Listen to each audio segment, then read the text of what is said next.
Temos gente. Boa noite, Christian, Ana Cláudia, Ana, Giovana, Carol, Alexandre. Boa noite a todos. Eu acho que é bug aqui do Teams que tá aparecendo só um participante, mas como vocês estão respondendo várias pessoas aí, ó, 10 pessoas já responderam, então é bug. Não sei porquê. Boa noite, Bruna. Boa noite, Caio. Boa noite, Vitória. Alexandre disse que tá aqui também. Então vamos lá, meu povo. Não vamos perder mais tempo. Na verdade, vamos esperar assim. Vamos esperar um segundinho. Ver se aparecem pessoas. E aí, o que eu vou fazer? Aqui. Esqueci de pegar minha água. Eu vou pegar rapidinho a água. É bom que mais gente entra, tá? Um segundo, meu povo. Deixa eu pausar aqui o.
Prontinho, água e cafeína pra gente poder dar essa aula.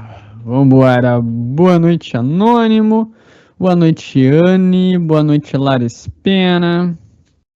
É um bug, porque ó, 18 pessoas mandaram mensagem já aqui e tá aparecendo como se só tivesse um participante. Que tristeza. Mas vamos lá, eu sei que vocês estão aqui, então tá tudo certo. Deixa eu compartilhar os slides. Um segundo. Deixa eu ver se o meu retorno tá funcionando.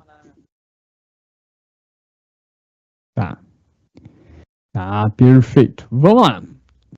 Hoje, nossa sexta aula, nossa última aula de conteúdo, né? Hoje a gente fecha o conteúdo. Ah, que tristeza. Quando tá ficando bom, já vai acabando, né? Mas não se preocupe.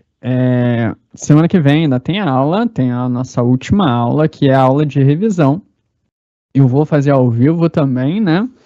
Então, quem puder e quiser participar, no último momento antes de ter as provas, né? Para poder tirar as dúvidas. As provas, se eu não me engano, vão ser do dia 3 ao dia 5 de julho. Então, a gente tem nossa aula de revisão quinta que vem, que é dia 26. 3 a 5 é na semana seguinte. Então, dá aí um tempinho bom para estudar. Boa noite, Vaneide. Beleza? Como sempre, vou me engengar aqui, seguidores. Porque não é possível ter mais alunos inscritos nessa disciplina que eu tenho seguidores. Tô brincando. Não, é verdade eu faço, mas tô brincando que eu tô me engenhando seguidores pra vocês. Boa noite, Liane. Vamos lá? Mas quem quiser seguir, me segue. Eu faço conteúdo lá informativo pra vocês. O que a gente viu semana passada? Quem tava no ao vivo, né? Dia dos Namorados. tivemos pouquíssimas pessoas, eu acho que só não tem menos do que hoje, porque eu acho que hoje, por ser feriado em boa parte do Brasil, o pessoal só vai ver gravado. Boa noite, Ju. O que a gente falou semana passada? A gente falou da famosa fosforilação oxidativa. Então a gente viu um papo bem integrado com o ciclo de Krebs, que a gente tinha visto na semana anterior.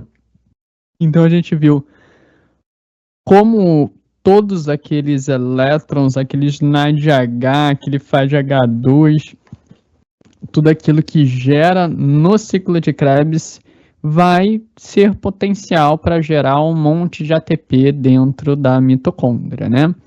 Nós vimos que como é que funciona a fosforilação oxidativa. Ela tem 4 complexos enzimáticos que eles ficam ali na membrana interna, voltado para a parte da matriz mitocondrial. E aí, o primeiro complexo, ele recebe os elétrons do NADH que vem lá do ciclo de Krebs. Esses elétrons viajam ali por núcleos de ferro e enxofre até chegar na ubiquinona. Aí essa ubiquinona ativada, ela vai viajar entre os fosfolipídios da membrana até chegar no complexo 3. No complexo 3, esses elétrons passam para o citocromo C, que viaja no espaço intermembrana até chegar no complexo 4. No complexo 4, esses elétrons vão ser neutralizados e vai formar água a partir desses elétrons, íons de hidrogênio e o oxigênio, que é o mesmo oxigênio que a gente respira. Forma água. Nesse processo, o complexo 1, o complexo 3 e o complexo 4, eles bombeiam íons de hidrogênio, que tem carga positiva, para fora da matriz, ou seja, para o espaço intersticial. Nesse processo, o que acontece? O espaço intersticial, ele fica com a carga positiva, ele fica mais ácido, e a parte interna, né, a matriz mitocondrial, ela fica com a carga elétrica negativa, fica com um pH alcalino. Estando ali dentro, pH alcalino e a carga elétrica negativa, isso vai ativar a enzima ATP sintase, que vai produzir ATP. E aí, quanto mais tiver isso, mais ATP vai produzindo, né? E enquanto essa enzima produz ATP, ela retorna alguns íons de hidrogênio que estavam do espaço intermembranar de volta para a matriz, até chegar a um ponto que inativa a enzima de novo, né? Com todo esse potencial, eu mostrei para vocês que enquanto que a glicólise vai fazer só 2 ATPs por molécula de glicose, se juntar a glicólise, o ciclo de Krebs e a fosforilação oxidativa, vão ser produzidos um total de 31 ATPs, tá? Coisa pra caramba. Por isso que gera tanta energia para a célula, tá?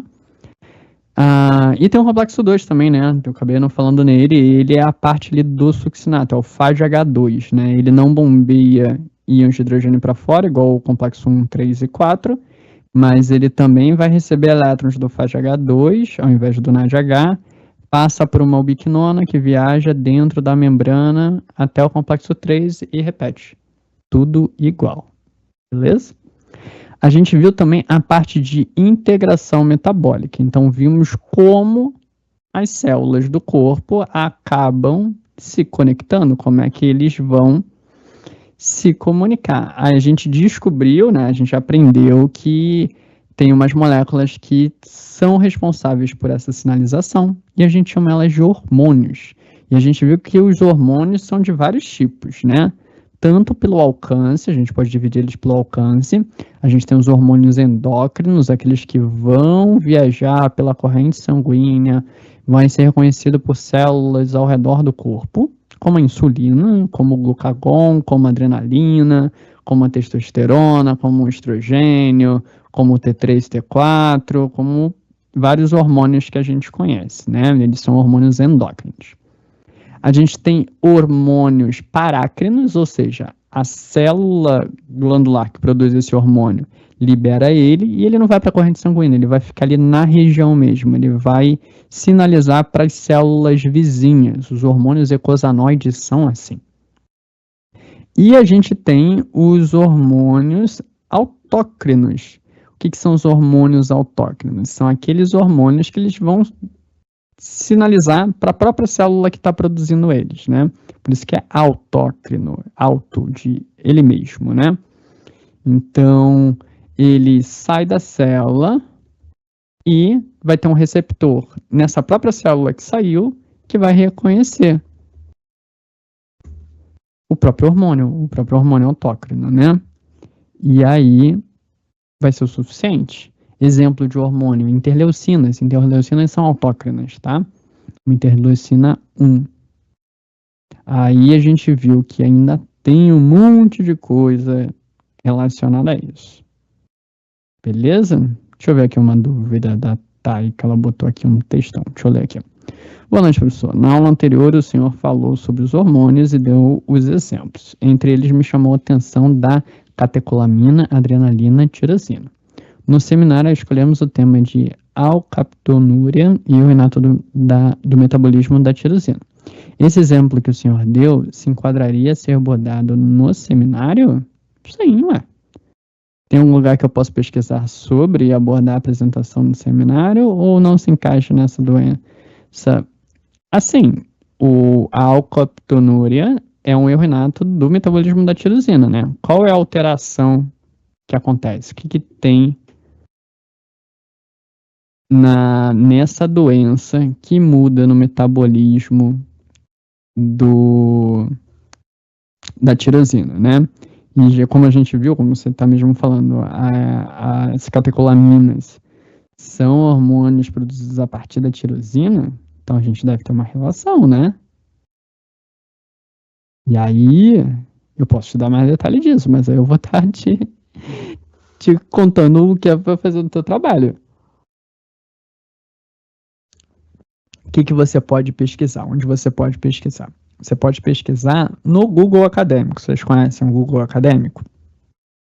O Google Acadêmico é a versão do Google que ele vai pesquisar em artigos científicos, tá? Então, se vocês botarem no próprio Google lá, Google Acadêmico, escreva Google Acadêmico, vai aparecer o primeiro link, que é o da parte do site do Google Acadêmico. Aí vocês pesquisem lá.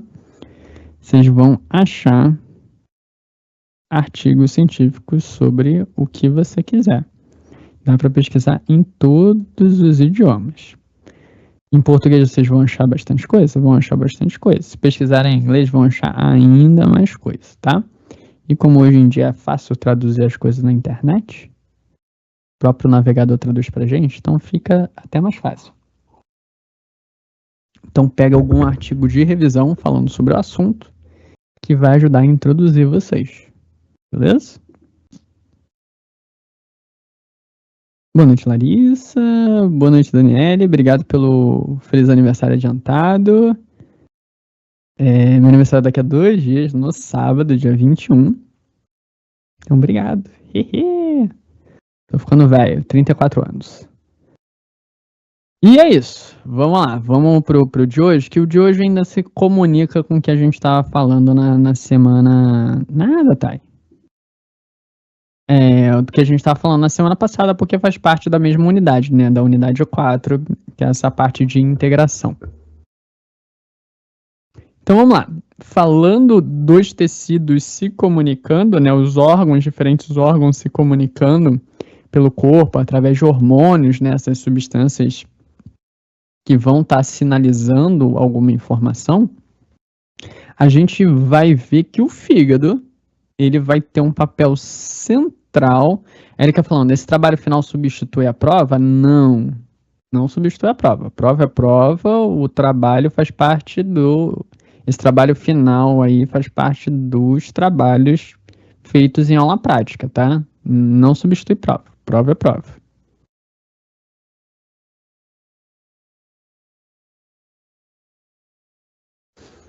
Vamos lá.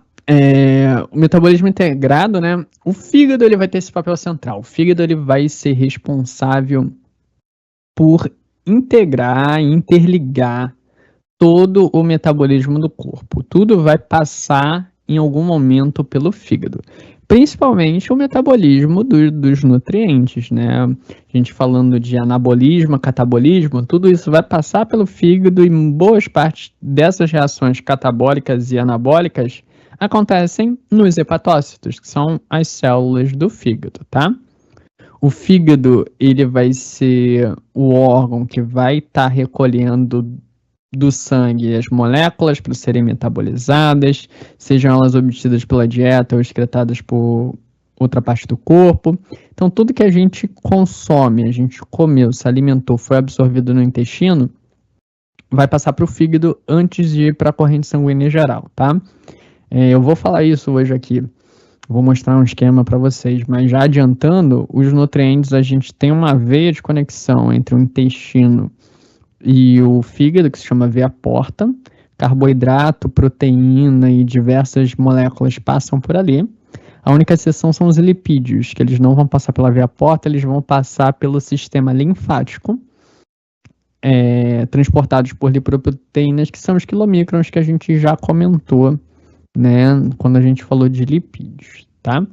Depois que o fígado faz tudo que ele tiver que fazer, e a gente vai ver isso hoje aqui, em esquemas, ele joga para a corrente sanguínea o que ele precisa jogar, né? Então, o que ele já metabolizou de glicose, ele vai jogar para o excesso para a corrente sanguínea, ele vai ajudar em todo o transporte dos lipídios através de lipoproteínas, ele que vai fazer essa administração do metabolismo como um todo no corpo, tá?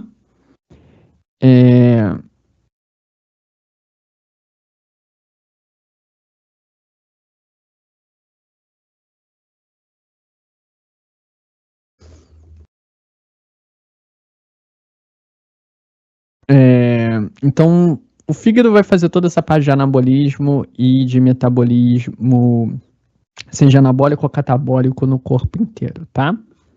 E a gente vai, na vez de eu ficar aqui falando abstratamente, é melhor a gente visualizar os esquemas que vai ficar mais fácil, tá?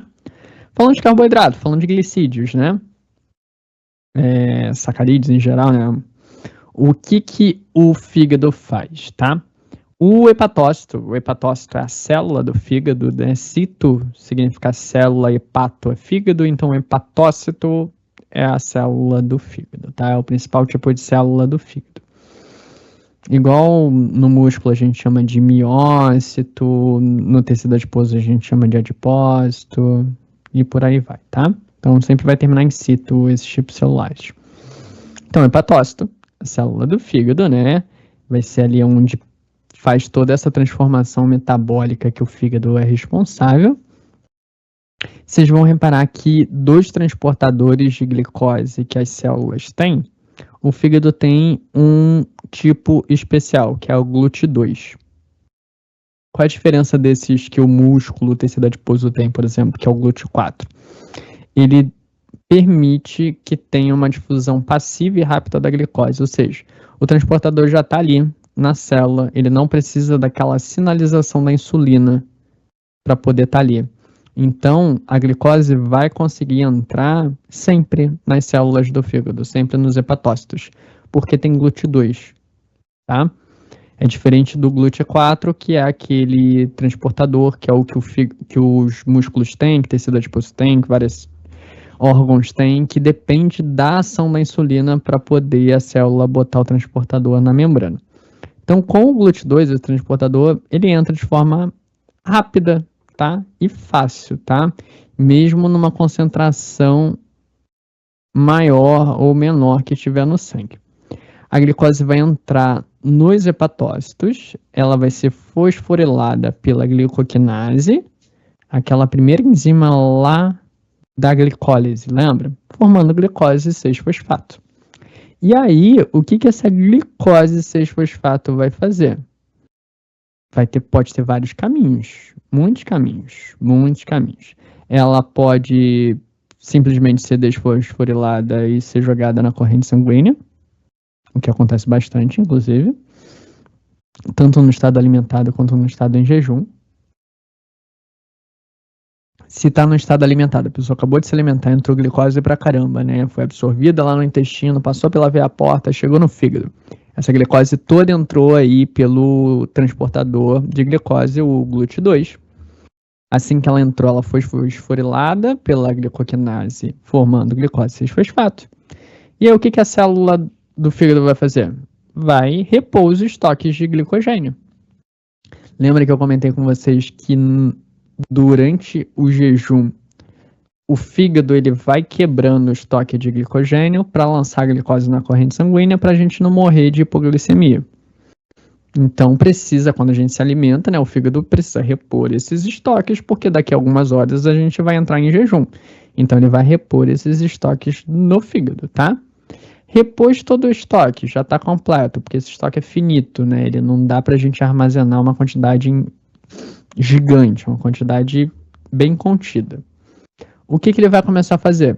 Ele vai fazer glicólise, que aí vai ter piruvato vai ser descarboxilado, né? Ele vai entrar na mitocôndria, vai ser descarboxilado, formando acetil-CoA. Acetil-CoA inicia o ciclo de Krebs, igual a gente viu, os NADH, FADH2 vão lá percorrer esses elétrons pela fosforilação oxidativa, vai gerar um monte de ATP pela ATP sintrase, né? A gente já viu esse processo. Vai gerar energia porque a célula está fazendo um monte de coisa e ela precisa de energia, né? Mas vai chegar um ponto que ela já vai estar ok, já vai ter bastante ATP, já vai ter bastante energia, só que ainda tem muita glicose. O que ele vai fazer? Ele vai fazer todo esse processo até acetil-CoA, só que na vez de fazer o ciclo de Krebs, esse acetil-CoA ele vai sair da mitocôndria, não de maneira direta, a gente já aprendeu isso, né? Ele passa aquele iniciozinho ali do citrato, e o citrato ele consegue sair da mitocôndria, e aí no tecido no citosol aqui ele consegue ser reconvertido em acetil-CoA pela ATP citratoliase, e aí ele vai ter um caminho de produção de lipídio. Ele pode ir para a síntese de colesterol, ele pode ir para a síntese de ácidos graxos, que vai formar triglicerídeo, que vai formar fosfolipídio, que o fígado vai fazer o quê? Vai pegar esses lipídios todos, botar numa lipoproteína e vai transportar no sangue para ir até o tecido adiposo, para ser armazenado lá, tá?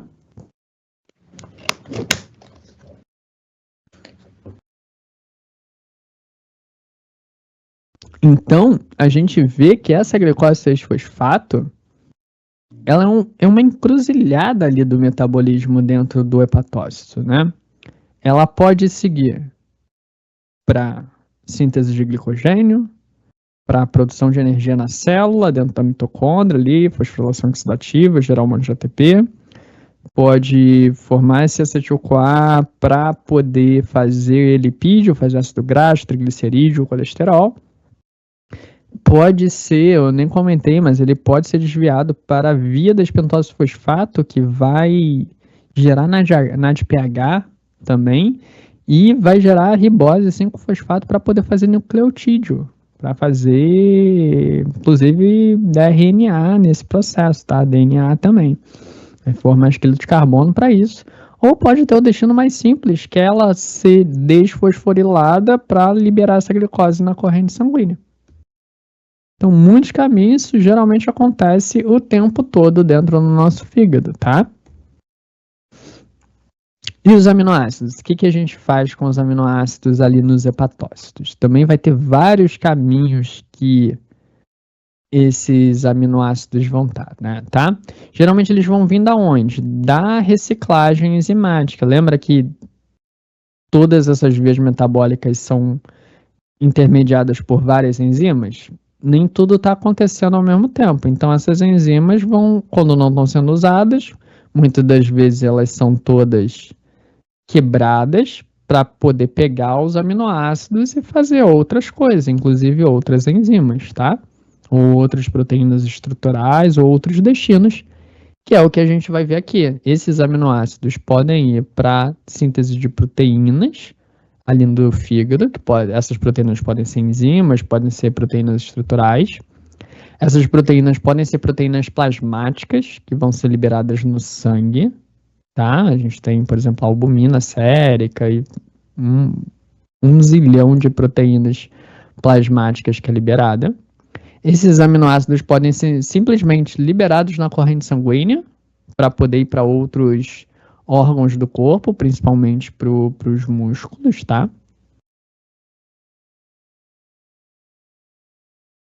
Esses aminoácidos podem ser desviados para a síntese de nucleotídeos também. Lembra que os nucleotídeos também têm uma base amínica lá. Para hormônios, a gente viu que a gente tem hormônios peptídeos, né? Eles são formados a partir de aminoácidos e outras estruturas. A gente pode quebrar esse aminoácido, fazer o catabolismo dele, e nesse processo vai gerar piruvato, como a gente já viu.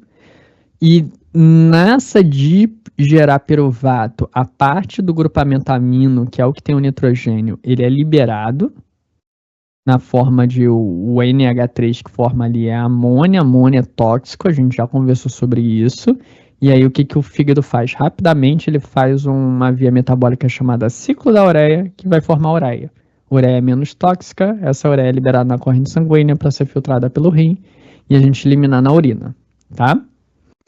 Esse piruvato que formou, né, ali a partir do catabolismo do aminoácido, ele vai poder entrar na mitocôndria, ser descarboxilado em acetil-CoA, fazer ciclo de Krebs, vai gerar NADH, vários elétrons para passar na fosforilação oxidativa, ativar a ATP sintase, produzir um monte de ATP, igual a glicose é capaz de fazer.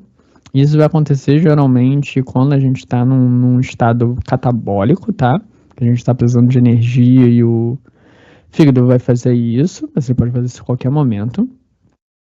A gente pode fazer um processo de gliconeogênese, ou seja, a partir dessa quebra do piruvato, faz o início ali do ciclo de Krebs, a gente consegue desviar o ciclo de Krebs. A gente aprendeu isso quando a gente viu sobre o ciclo de Krebs, que ele não funciona só para poder gerar energia, mas para o metabolismo de outras moléculas, como outros aminoácidos e até mesmo glicose, né, através da via que a gente chama de gliconeogênese. Essa glicose vai se liberar na corrente sanguínea. A gente faz isso geralmente quando está em exercício físico intenso, tá? O fígado vai fazer isso e liberar essa glicose na corrente sanguínea, que é o que a gente vai falar hoje, inclusive, que é o ciclo de Cori, que o músculo começa a quebrar a proteína, liberando a alanina. E no caso do ciclo de Krebs é lactato, né? Mas o músculo também faz isso. Ele quebra, vira alanina para fazer esse processo, para a gente ter glicose, para jogar na corrente sanguínea e poder utilizar. Tá? Exercício físico intenso, jejum prolongado, vai levar esse processo. Ok?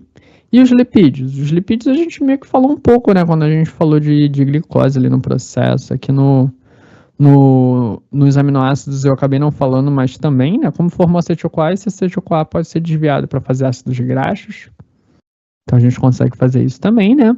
Mas aquele ácido graxo que veio ali pela alimentação, entrou aqui na célula, ou foi formado a partir do metabolismo dos aminoácidos, ou a partir do metabolismo da glicose, como a gente acabou de ver nos slides anteriores, eles podem seguir para vários caminhos também. Eles podem formar lipídios ali no fígado, formar triglicerídeo, por exemplo, formar fosfolipídios. Ele pode ser quebrado, e aí a gente chama essa via catabólica dos ácidos graxos de beta-oxidação. Lembra disso? Que cada rodada daquela da beta-oxidação libera um acetil-CoA, que esse acetil-CoA vai entrar na mitocôndria, vai fazer toda... Na verdade, né, todo esse processo da beta-oxidação acontece dentro da mitocôndria. Esse acetil-CoA dentro da mitocôndria vai iniciar ciclo de Krebs, energia na fosforilação oxidativa, tudo isso que a gente está falando várias vezes. Também forma NADH, que também vai ser importante para aqui, ó, fosforilação oxidativa. Esse acetil-CoA, ele pode sair para ir para a síntese de colesterol, né? A gente não consegue converter diretamente o ácido graxo em colesterol, mas a gente forma acetil-CoA, e esse acetil-CoA a gente consegue desviar ele para fazer colesterol.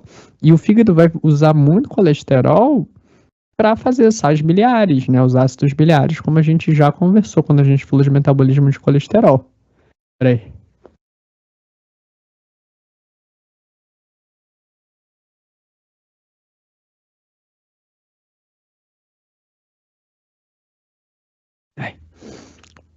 Esse colesterol também, ele pode ser utilizado para a síntese de hormônios e esteroides. A gente já viu isso quando a gente falou semana passada sobre o colesterol, né? Isso não vai ser propriamente sintetizado aqui dentro do fígado, mas esse colesterol vai ser importante para a produção de hormônios em outros lugares. Esse acetil-CoA que é formado também aqui, ele também pode ser desviado para a produção de corpos cetônicos, que vai ser liberado no sangue. Corpos cetônicos vai ser uma fonte de energia secundária para o cérebro, né? Porque o cérebro usa principalmente glicose, ele não consegue usar lipídio, ele não consegue usar aminoácido, mas ele consegue usar corpos cetônicos. E ele faz isso e a gente forma corpos cetônicos quando está em jejum prolongado, tá? E esses ácidos graxos, obviamente, eles podem ser transportados por lipoproteínas para ser armazenado preferencialmente no tecido adiposo. É o que acontece quando a gente acaba de se alimentar. Todo aquele ácido graxo que veio da alimentação, ele vai seguir para esse caminho. E pode ser liberado até na forma de ácidos graxos livres no sangue, né? Ele não está totalmente livre, mas é livre no sentido que ele não está ligado, ele não está dentro de uma lipoproteína, mas ele está associado a uma albumina, né? Para poder conseguir viajar pelo sangue. Coisa pra caramba, né? O Orlando perguntou, a parte da mitocôndria que ocorre no ciclo de Krebs seria o que aprendemos na aula passada? Exatamente. Toda essa parte aqui, ó, que está aqui representado dentro da mitocôndria, ó, ciclo de Krebs, e esse esqueminha aqui é a fosforilação oxidativa. São aqueles 4 complexos que vêm pelo NADH, o FADH2, transporta os elétrons até o complexo 3, que transporta o elétron até o complexo 4, dali forma a água junto com o oxigênio, deixa dentro da mitocôndria tudo negativo e alcalino, e isso ativa a enzima ATP sintase, que vai produzir ATP pra caramba. É exatamente isso que a gente viu na aula passada, tá? E o tecido adiposo? Falamos de fígado e a gente citou tecido adiposo várias vezes, né? Enquanto a gente estava falando aqui do fígado. O tecido adiposo, ele é um tecido mais de armazenamento, mas ele não é só de armazenamento, tá? O tecido adiposo é um tecido endócrino também, ele também produz hormônios, tá? Diferente do que se pensava muito antigamente. Você achava que era um tecido mais inerte que só servia para armazenar gordura e foi descoberto já há várias décadas que não é bem assim. Ele é um tecido metabolicamente ativo e produz hormônios, tá? A gente tem 2 tipos de células do tecido adiposo, né? A gente chama de adipócito. A gente tem um adipócito branco, tá? Que é o que a gente costuma ver. Ele é uma grande célula onde ele tem uma grande gotícula lipídica, onde ele armazena toda essa gordura, todos esses ácidos graxos, triglicerídeos, tudo ali. Essa gotícula é tão grande que ela esmaga o núcleo contra o núcleo fica imprensado ali contra a membrana celular, tá? Ela tem poucas mitocôndrias. E é isso, é um tecido que vai armazenar bastante coisa, tá? Essa imagem aqui de baixo é uma foto com um microscópio, né, mostrando o tecido adiposo.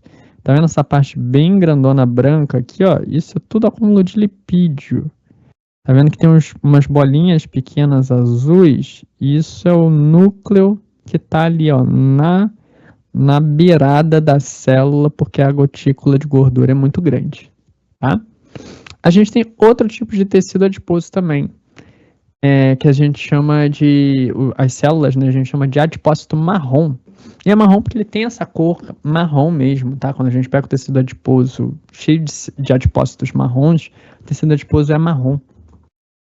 Nós humanos, a gente quase não tem tecido adiposo marrom.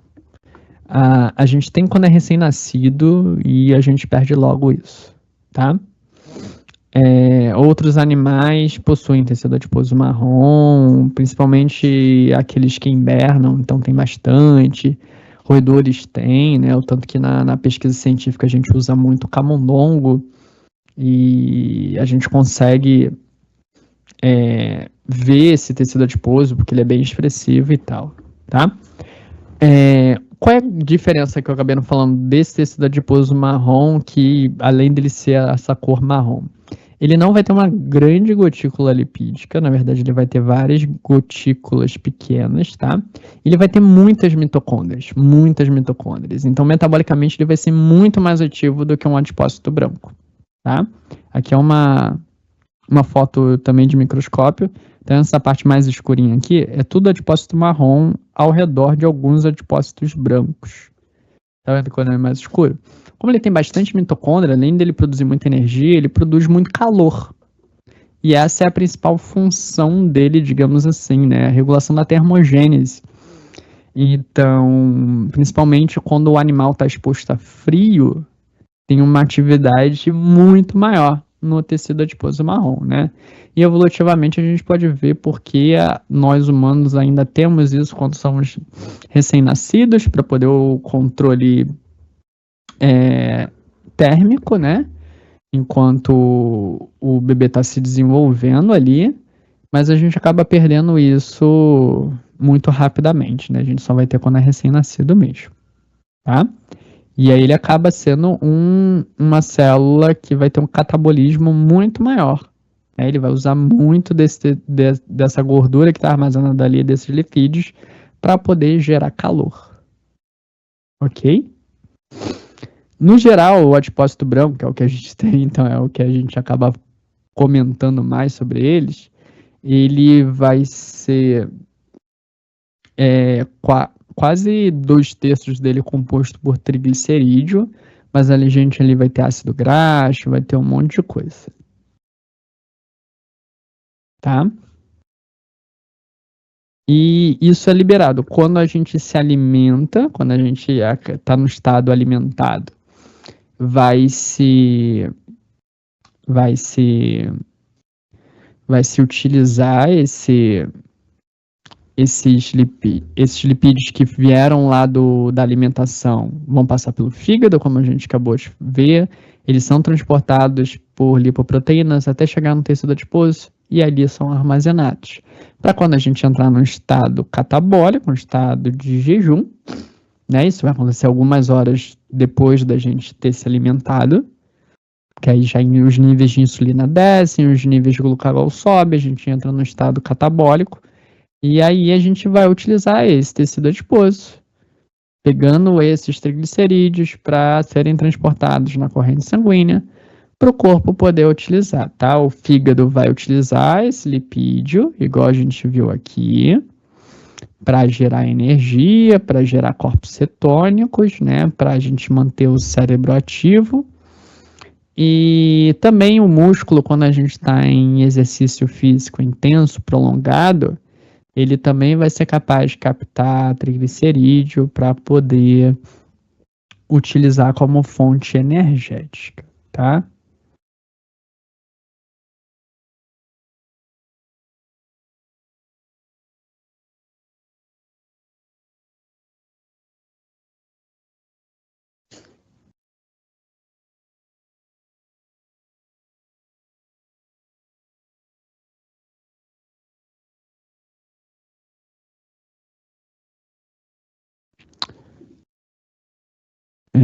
Ela perguntou aqui, ó, quando falamos em jejum prolongado, são jejuns de quantas horas? Assim, jejuns de pelo menos 12 horas, tá? Pelo menos 12 horas. Vamos ver algumas denominações falando 72 horas, mas 12 horas metabolicamente já é um jejum prolongado. Ok?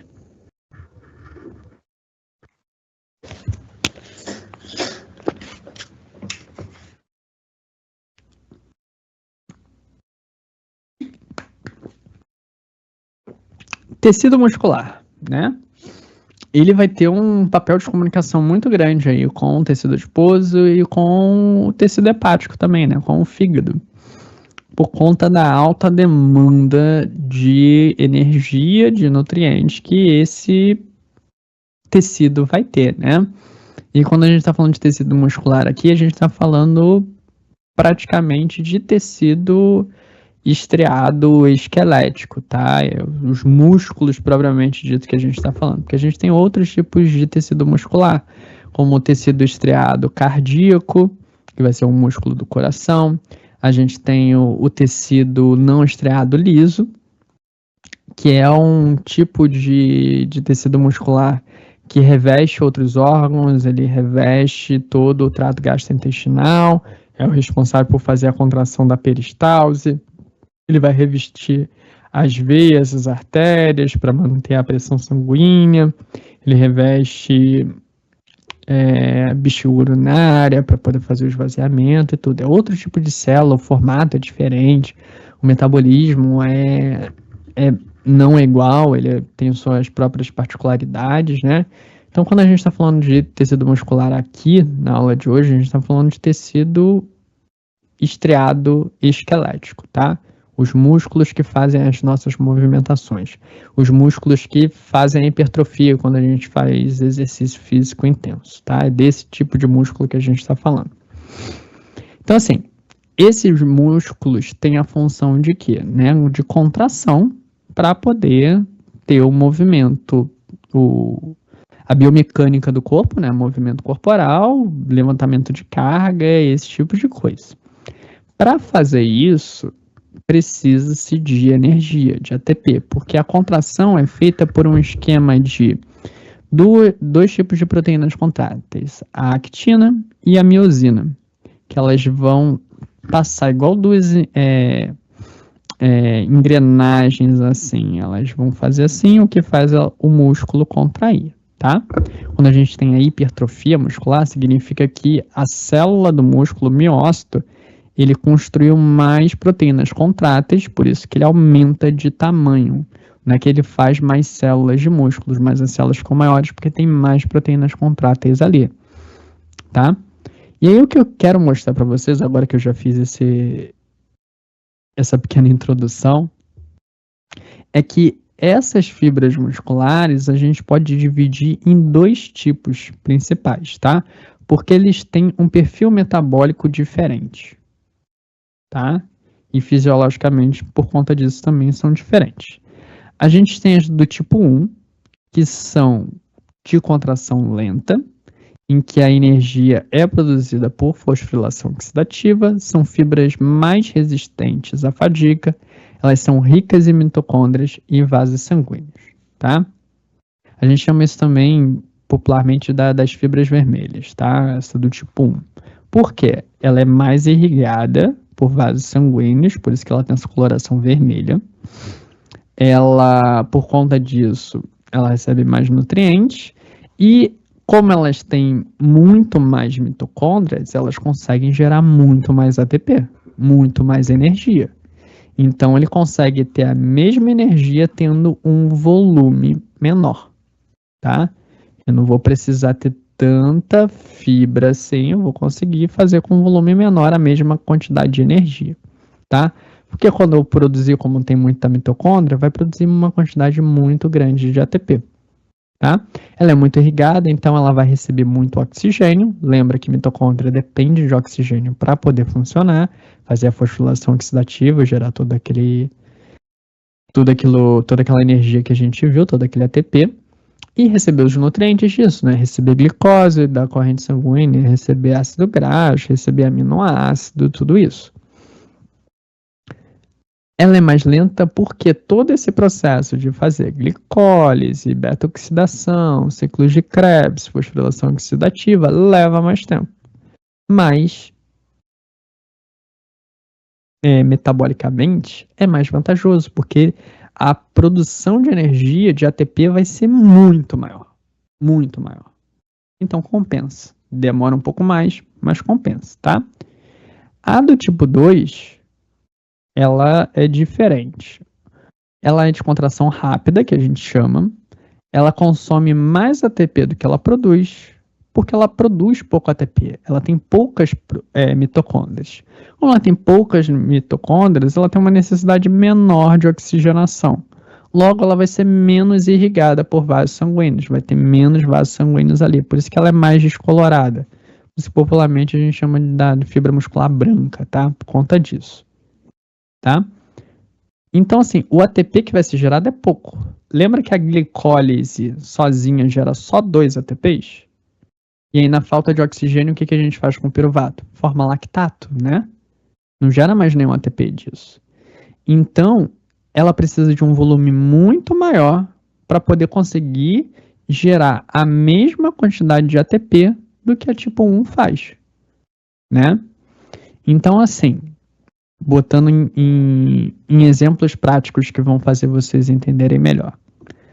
O que o nosso corpo vai produzir mais? É tipo 1 ou tipo 2? Depende do tipo de exercício físico que a gente fizer. E eu vou dar exemplos que vai ficar bem claro. Imagina corrida, tá? Pessoa corrida, tá? Imagina o Usain Bolt, recordista mundial, velocista, ele corre 100 metros em poucos segundos, em menos de 10 segundos, não é? Já viram o Usain Bolt? Vocês sabem de que eu estou falando, que é o Usain Bolt? Mas independente se o Usain Bolt ou qualquer outro velocista desses que correm 100 metros, 200 metros em poucos segundos, vocês já repararam que eles são muito fortes? Eles são muito grandes, são bem musculosos? Porque o exercício físico que eles fazem, eles precisam ter uma grande explosão muscular para ter o movimento num curto período de tempo, em poucos segundos. Ele tem que percorrer 100 metros em 8 segundos, em 7 segundos, em 6 segundos. É muito rápido. Isso é mais rápido do que fazer todo aquele caminho de glicólise, ciclo de Krebs, fosforilação oxidativa. Isso leva mais tempo do que isso. Então, esse velocista, o Usain Bolt, não é vantagem o músculo dele fazer muita fibra do tipo 1. É mais vantagem do tipo 2. Só que o tipo 2 gera pouco ATP, né? Então precisa ter um volume muito maior. Por isso que eles são fortões. Agora imagina o contrário. Agora, pessoas que correm maratona. Imagina, maratona, 42 quilômetros. Ultramaratona, que tem, sei lá, 80 quilômetros de... Aí a gente vê lá, né, que sempre passa na TV, né, especialmente final de ano, aquela corrida maratona, tu vê o pessoal sequinho, não tem assim, tu não vê uma adiposidade, não vê que a pessoa tem um shape ali, mas é mirradinho, não tem grande músculo, não tem um grande volume muscular, né? E a gente vê sempre muito o pessoal que fica no pódio, geralmente são quenianos, são pessoas assim, que é assim, não tem muito tecido adiposo e o volume muscular não é grande. Por quê? É uma atividade que dura horas. Então, vai dar tempo de produzir todo o ATP necessário pela fosforilação oxidativa dentro da mitocôndria. Então, para aquele tipo de exercício, é muito mais vantagem que o músculo desenvolva fibras do tipo 1 do que do tipo 2, porque aqui produz muita energia e aqui ele tem tempo, o exercício tem tempo suficiente para poder aproveitar toda a energia que é feita do tipo 1. Então o volume vai ser menor, porque aqui num volume menor, comparado a esse, eu produzo muito mais ATP. Só que no caso lá do Usain Bolt, ele não tem esse tempo todo. Então, por mais que isso daqui gere mais ATP, para ele não vai ser vantagem. A do tipo 2 vai ser mais vantagem. Porque já vai gerar os ATPs que ele precisa naqueles poucos segundos. Os ATPs ali da glicólise, da fosfocreatina, vai ser o essencial para ele. Aqui não. Isso aqui, todo aquele ATP que vai ser gerado ali, ele só vai aproveitar depois que ele acabou a corrida. E aí não é mais vantagem, né? Já acabou a corrida, ele não precisa de mais. Agora, a pessoa que tá fazendo uma maratona, pô, muito melhor, muito mais ATP. Isso vai se desdobrar em outros esportes, tá? Eu dei o exemplo da corrida, né? Dos velocistas versus os maratonistas, porque eu acho que é mais visual para esse tipo de exemplo que a gente está dando. Mas atividades que são de grande explosão em pouco tempo, como levantamento de peso, por exemplo, né? Você vai favorecer o crescimento de fibras do tipo 2. Enquanto atividades que são mais de endurance, vai levar mais tempo, você precisar resistir por um longo tempo, vai favorecer o crescimento do tipo 1. Viu? E aí o músculo, o que ele faz nesse processo? Lara fez uma boa pergunta aqui. Então, quem determina o tipo de fibra muscular que será produzida somos nós? Quando a escolha do esporte, por exemplo? Então, a atividade física que a gente vai fazer vai favorecer a hipertrofia de certas fibras, né? Mas, assim, no final das contas, o que vai determinar mais é a sua predisposição genética. Vai ter gente que vai ter uma predisposição a fazer muito mais fibra do tipo 2 do que do tipo 1, e vai ter gente que vai ter predisposição a fazer mais tipo 1 do que do tipo 2. Não viu gente que faz lá exercício físico intenso, se mata na academia e tem uma grande dificuldade de ficar com aquela hipertrofia que ele deseja tanto? Porque ele não foi agraciado com a genética que favorecesse esse volume muscular tão grande. Tem outras pessoas que têm mais facilidade. A genética vai ser o principal fator, tá?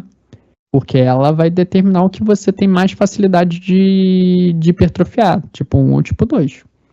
Mas o tipo de atividade física vai gerar o estímulo para aquilo dali, né? O tipo de fibra ele não muda, tá? Eu não tenho uma fibra do tipo 1 e passa a ser do tipo 2 e vice-versa, tá? Eu tenho dentro do meu músculo fibras do tipo 1 e fibras do tipo 2. A atividade física e a benção da genética, né, vai favorecer que aquelas daquele tipo vão ter mais estímulo para hipertrofiar, tá? Aí, a gente entendendo agora as fibras, vamos para a parte metabólica, o que está acontecendo ali dentro, tá? Eu dei o exemplo ali do tempo, né, que vai levar no tipo 2 por ter mais do tipo 1 por ter mais mitocôndria, ter tempo, vai gerar muito mais ATP e tal, mas beleza, independente disso, do tipo 1, do tipo 2, a principal fonte de energia quando começar o exercício físico é o ATP que já está disponível dentro da célula. Então aquilo que já produziu antes de eu começar o exercício mesmo, já tem ali, aquilo vai ser a primeira coisa a ser utilizada, tá? E junto com isso, outra coisa que vai ser muito utilizada é o estoque de fosfocreatina. Sabe o suplemento creatina que as pessoas tomam? Então, a gente suplementa para poder repor o estoque de fosfocreatina dentro do músculo. Então, o que acontece? No estado alimentado, aquela creatina vai entrar no músculo, ela vai ser fosforilada e vai ficar ali dentro, quietinha. Porque quando precisar, quando tiver o estímulo do exercício físico intenso ali, o que vai acontecer? Lembra que a glicólise são 10 reações enzimáticas que vai pegar a glicose e terminar em 2 moléculas de piruvato e nesse processo tem um saldo positivo de 2 ATPs? E são 10 reações químicas para fazer isso, 10 reações enzimáticas. A fosfocreatina, ela precisa de uma reação enzimática só para formar um ATP. É pouco, pô. Uma fosfocreatina forma um ATP. Mas em compensação é só uma reação enzimática. Então é rápido, é muito rápido. Então quando a gente começa o exercício físico, a gente vai gastar o ATP que já está pronto e a fosfocreatina, porque ela vai gerar um ATP muito rápido. Muito mais rápido do que a glicólise. A glicólise vai iniciar quando a gente começar a fazer o exercício físico, mas ela vai demorar um pouquinho mais do que a fosfocreatina para gerar o ATP. E fazer ciclo de Krebs, fosforilação oxidativa, leva ainda mais tempo, tá? Então, naquele primeiro momento, é o ATP que já está na célula e a fosfocreatina que é capaz de gerar um ATP. Então, lá, voltando para o exemplo do Usain Bolt, ele vai se beneficiar muito do estoque de fosfocreatina que tem dentro do músculo dele. E como ele tem um grande volume muscular, ele consegue estocar mais fosfocreatina do que eu, por exemplo. Eu vou estocar infinitamente menos fosfocreatina do que ele, que tem um volume muscular muito maior do que eu, né? Mas aqui, é uma atividade só, tá vendo aqui, ó, essa setinha roxa? Deixa eu dar um zoom aqui, ó. É uma única reação para formar um ATP. E esse ATP vai ser utilizado aonde? Vindo da fosfocreatina, vindo de todos os lugares, para fazer a contração muscular. Precisa de ATP, precisa de energia para fazer a contração muscular. Por isso que o músculo precisa de tanto ATP, precisa de tanta energia, tá? Outras coisas que vão gerar ATP ali. A própria glicose que está dentro do músculo vai ser utilizada. Tá acabando a glicose, o músculo ele tem um estoque de glicogênio. Para quê? Para ter uma reserva de glicose local, para não esperar vir da corrente sanguínea. Então ele vai começar a fazer a quebra do glicogênio para aproveitar a glicose para fazer a glicólise, que vai gerar ATP. E aí o que vai acontecer? Principalmente na fibra do tipo 2, que tem pouca mitocôndria, né? Então não vai fazer ciclo de Krebs, fosforilação oxidativa, vai fazer fermentação láctica, vai produzir lactato, tá? E aí, o que faz com esse lactato dentro do músculo? É o que a gente chama de ciclo de Cori. É um ciclo que liga o músculo ao fígado, tá? E isso passa pela corrente sanguínea para ligar um órgão a outro. O músculo está fazendo exercício físico, está gerando lactato. Esse lactato, ele é liberado na corrente sanguínea. Ele não vai ficar armazenado dentro do músculo. Ele vai ser prontamente liberado na corrente sanguínea. Esse lactato vai viajar a corrente sanguínea até parar no fígado. Chegar no fígado, o fígado vai fazer gliconeogênese, ou seja, ele vai produzir glicose a partir de outras fontes, que nesse caso é o lactato. Então ele vai converter lactato em glicose. Isso gasta energia também, tá? Gliconeogênese gasta ATP. Ou seja, o corpo está gastando mais energia, mas o corpo, nesse momento de exercício físico, ele está precisando fazer contração muscular, então ele precisa de glicose. Então o fígado faz isso para poder ter glicose, para liberar na corrente sanguínea, para poder ir para o músculo e o músculo poder utilizar isso. Tá? Porque uma hora o glicogênio lá do músculo vai acabar. E enquanto está utilizando o glicogênio do músculo, o músculo também está aproveitando a glicose que está vindo pela corrente sanguínea. E essa reciclagem do lactato que é produzido pelo músculo, e o fígado está reciclando isso, transformando em glicose, jogando na corrente sanguínea para ter mais glicose para o músculo, vai ser mais uma fonte de energia para o músculo, que vai fazer glicólise, que vai gerar mais lactato, e aí é por isso que é um ciclo, porque isso daqui se retroalimenta. Tá? O músculo pode usar outras fontes de energia? Pode, ele vai usar ácidos graxos, ele vai usar corpos cetônicos, ele vai usar glicose e repouso. Principalmente quando a gente está fazendo uma atividade leve ou está em repouso. Vai estar aqui. Érica perguntou qual o nome do ciclo? Ciclo de Cori. Ciclo de Cori. Cori é C-O-R-I. Tá? Eu não lembro se eu tenho um slide só mostrando o ciclo de Cori ou se é só nesse. Acho que não, acho que é só esse. Tecido nervoso. Tá? Tecido nervoso, o cérebro, o encéfalo, os nossos nervos, o que a gente faz, como é que eles se conectam com o corpo, como é que se interliga tudo isso. A gente falou, eu já falei, né, na verdade, quando a gente tá falando de fígado, e eu já comentei assim em outras aulas, que o nosso cérebro, o nosso tecido nervoso, ele vai... Ana Cláudia, peraí, deixa eu voltar rapidinho, já que hoje tem pouca gente, então o chat não fica com 500 mensagens, dá para eu parar rapidinho e responder. Ana Cláudia perguntou, professor, pode explicar de novo para que serve o estoque de fosfocreatina no músculo? Claro. Qual é a razão? É um estoque rápido de energia, tá? Para pegar uma molécula de glicose e gerar ATP, eu preciso fazer todas aquelas 10 reações da glicólise, não é? Para eu pegar a fosfocreatina e gerar um ATP, eu preciso de uma reação só. Então é rápido. No repouso, o nosso músculo vai estocar fosfocreatina. Creatina, o nosso corpo produz creatina, tá? Não é só pela suplementação, o nosso corpo produz creatina também.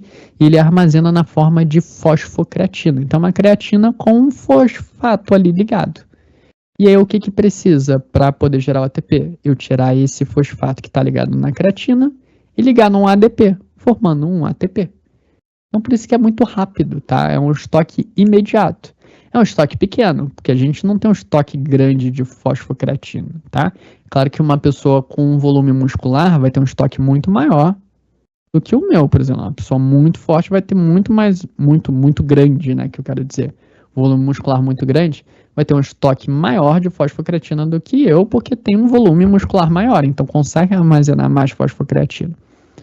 Mas ainda assim é um estoque muito pequenininho, tá? Então isso acaba muito rápido. Quando começa o exercício físico intenso, esse estoque de fosfocreatina acaba em questões de segundos.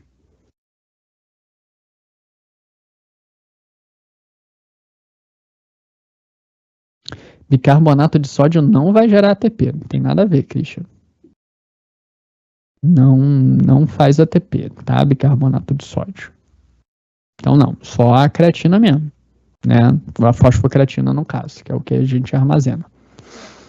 Voltando agora para o tecido nervoso, né? O nosso cérebro principalmente.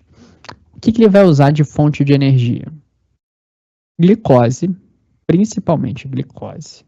E quando a glicemia está muito baixa, quando a gente está no jejum, ele começa a usar corpos cetônicos também, tá? O nosso fígado vai produzir corpos cetônicos, igual a gente viu. Ele não vai conseguir usar lipídio, ele não vai conseguir usar aminoácido, ele vai usar principalmente isso. Pra vocês terem uma ideia, o nosso principal consumidor de glicose no corpo para energia é o nosso cérebro. O nosso cérebro ele representa 2% do nosso peso, mas ele consome 20% de todo o oxigênio do corpo. E esse oxigênio é o quê? Para fosforilação oxidativa, para gerar ATP. E a glicose vai ser a principal fonte. Por isso que o nosso fígado mantém aquele estoque de glicogênio para no jejum liberar a glicose na corrente sanguínea para a nossa glicemia não baixar muito, porque o nosso cérebro vai utilizar principalmente glicose. Tá? Se o nosso corpo depender só de corpos cetônicos, não vai ser o suficiente. Precisa ser glicose. Então aí o nosso fígado vai fazer gliconeogênese, vai fazer glicose a partir de aminoácido, por exemplo, de glicerol, de outras fontes, para poder ter glicose, para poder abastecer o cérebro. Tá? E aí nesse processo vai gerar ATP. E vai ser tudo por fosforilação oxidativa. Tem um monte de mitocôndria no cérebro, nas células nervosas, vai fazer ciclo de Krebs, vai fazer fosforilação oxidativa, vai gerar muito ATP. Tá? Para a gente poder fazer as sinapses, para a gente fazer tudo isso, precisa de muita energia.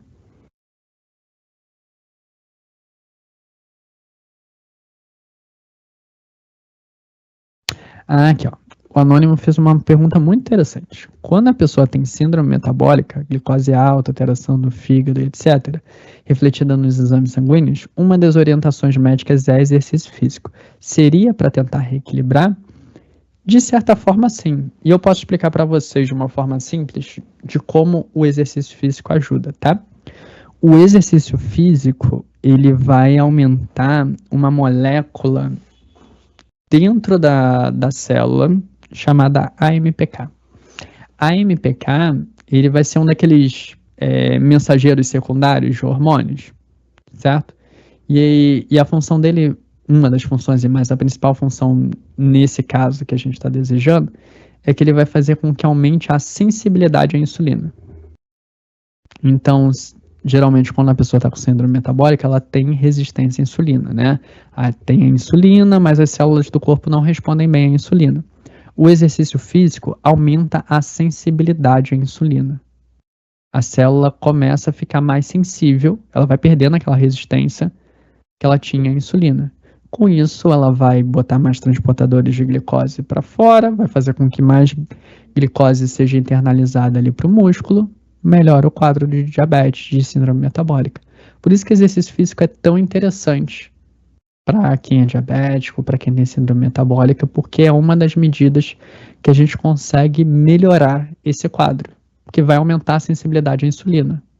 Logo, vai fazer reduzir a glicemia. Ok?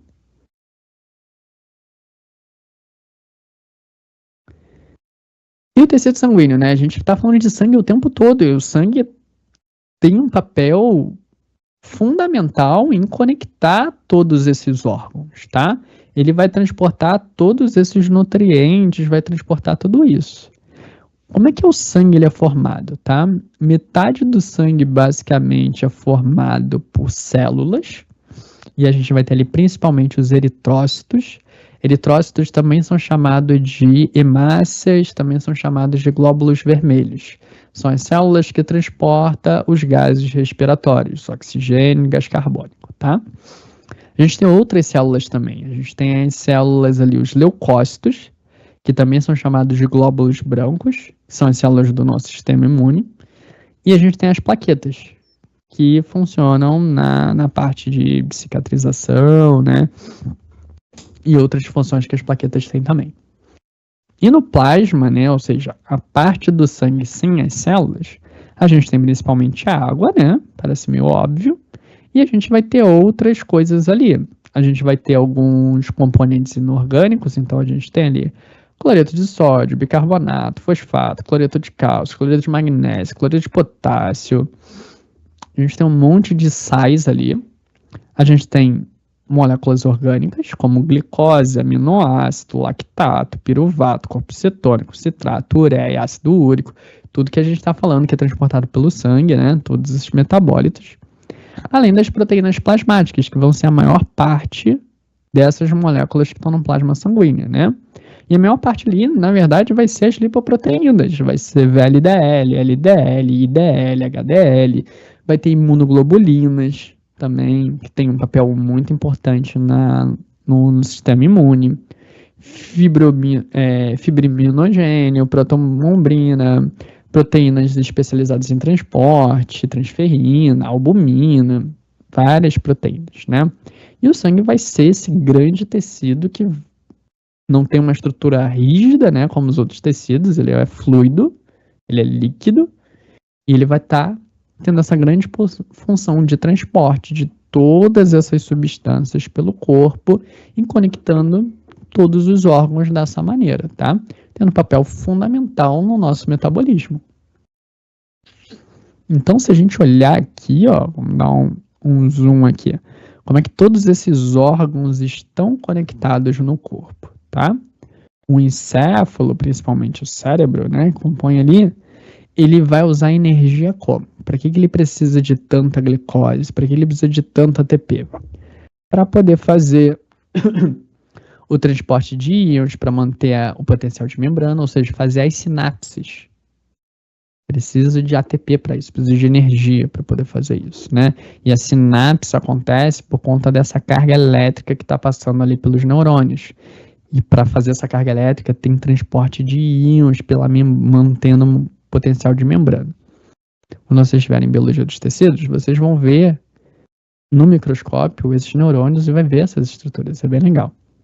Ele integra os sinais do corpo e do ambiente, né, e envia sinais para os outros órgãos. A gente tem nervos que vai ligar os músculos para fazer a contração, a gente tem nervos que vai até a pele, os outros órgãos, que vai ter a questão sensorial, né, tato, visão, audição, sabor, tudo isso. O músculo cardíaco, ele vai usar bastante ATP de forma aeróbica, ou seja, vai fazer ciclo de Krebs, fosforilação oxidativa, porque assim gera muito ATP, para poder bombear o sangue. A contração do músculo cardíaco é para fazer o quê? Bombear o sangue poder circular o corpo inteiro. O sistema linfático, ele é responsável pelo transporte dos lipídios, né? Do intestino para o fígado. Então, enquanto que os lipídios estão sendo transportados no sangue por lipoproteínas, né? O sistema linfático ele vai estar transportando ali, ó, do intestino, que está aqui, até o fígado, tá? Esse caminho aqui. O tecido adiposo, que a gente tem no corpo inteiro, né? A gente tem um tecido adiposo subcutâneo, que ele fica na última camada ali da pele, mas a gente tem tecido adiposo visceral também, né? Que ele está ao redor de outros órgãos. Ele vai sintetizar, ele vai armazenar e ele vai mobilizar triglicerídeo. E o tecido adiposo marrom realiza a termogênese, né? No caso, eu já falei para vocês, nós humanos temos tecido adiposo marrom praticamente só quando a gente é recém-nascido e a gente perde isso. Outros animais vão ter isso ao longo da vida inteira. Os músculos, como a gente acabou de falar, vai usar o ATP gerado de forma aeróbica, como nas fibras do tipo 1, ou anaeróbica, como as no tipo 2, para realizar o trabalho mecânico, ou seja, a contração. Tá? Intestino delgado é onde a gente absorve os nutrientes da dieta. É onde a gente vai absorver todo carboidrato, proteína, lipídio, minerais, vitaminas, tudo que vai ser absorvido ali que a gente acabou de se alimentar. Tá? Quase tudo vai ser transportado pela veia porta, que liga até o fígado, e os lipídios vão ser transportados pelo sistema linfático, que liga até o fígado, tá? A veia porta que está até aqui em cima, ó, transporta nutrientes do intestino para o fígado. E o fígado é esse ponto central, né, do metabolismo, que é ele que vai estar conectando todo mundo, metabolicamente falando. Ele que vai processar os lipídios, os carboidratos, as proteínas da dieta. Ele que vai sintetizar e vai distribuir esses lipídios, corpos cetônicos, glicose para os outros tecidos. Ele converte o excesso de nitrogênio em ureia. Então, quem faz aquela reciclagem do aminoácido, quem faz isso é o fígado. O músculo estava em exercício intenso, produziu um monte de lactato. O fígado que vai limpar esse lactato, convertendo em glicose. O fígado que vai fazer tudo isso, tá? E o pâncreas, ele tem outro papel também muito importante nesse processo. Enquanto que o fígado é o principal ponto dessa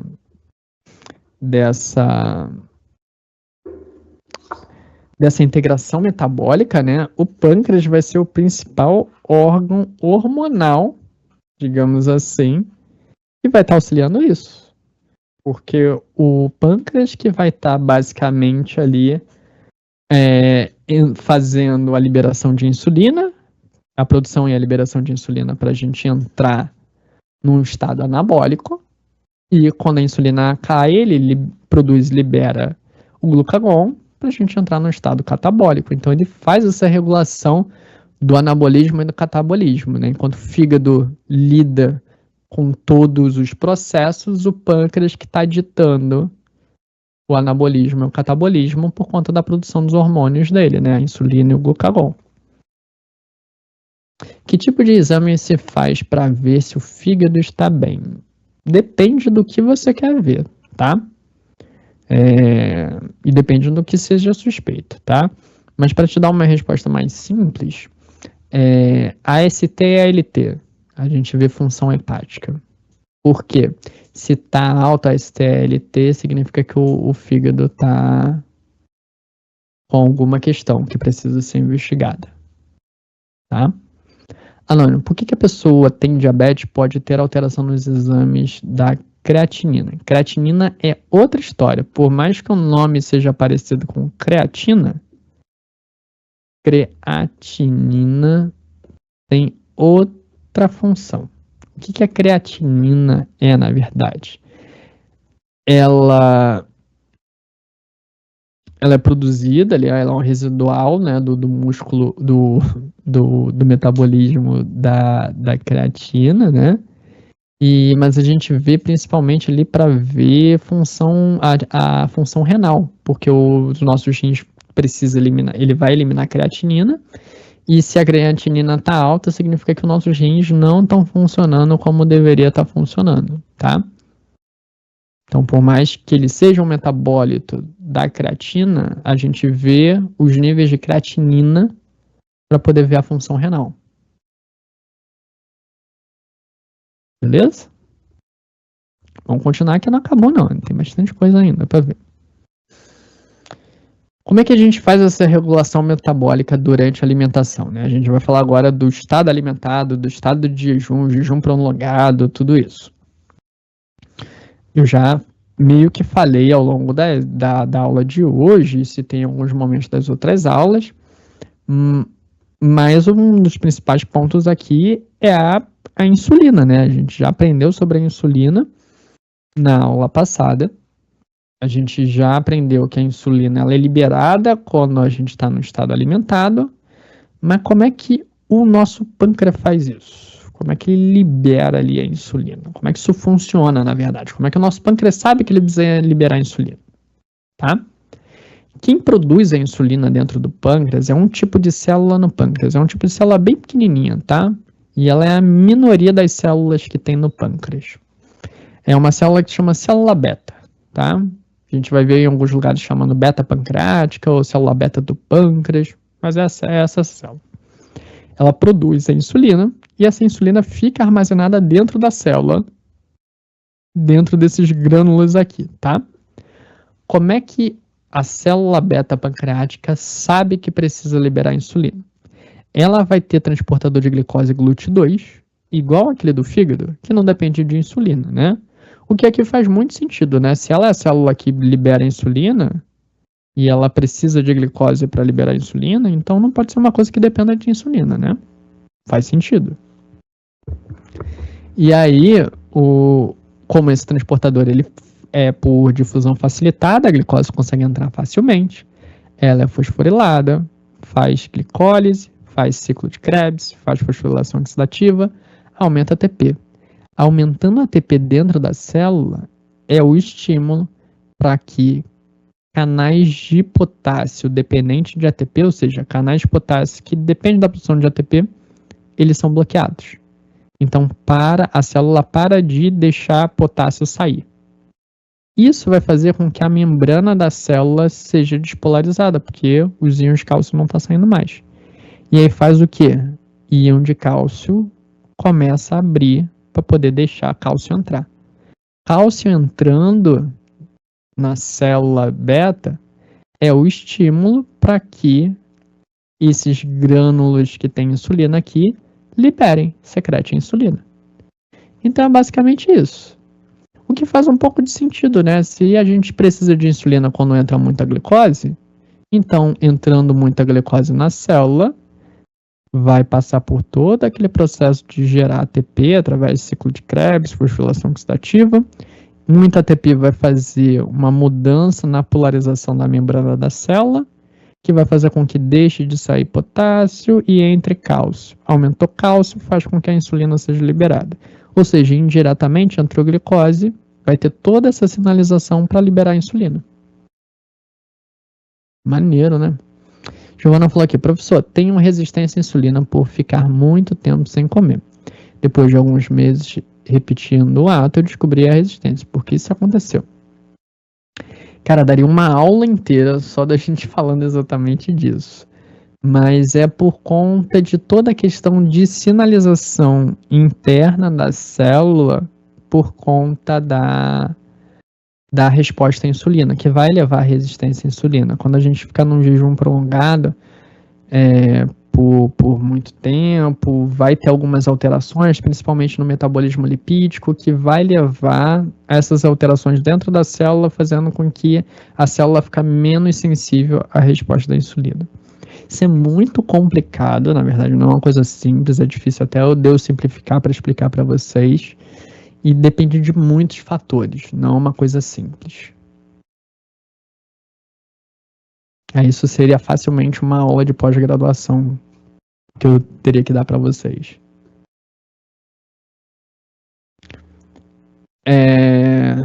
Vamos lá.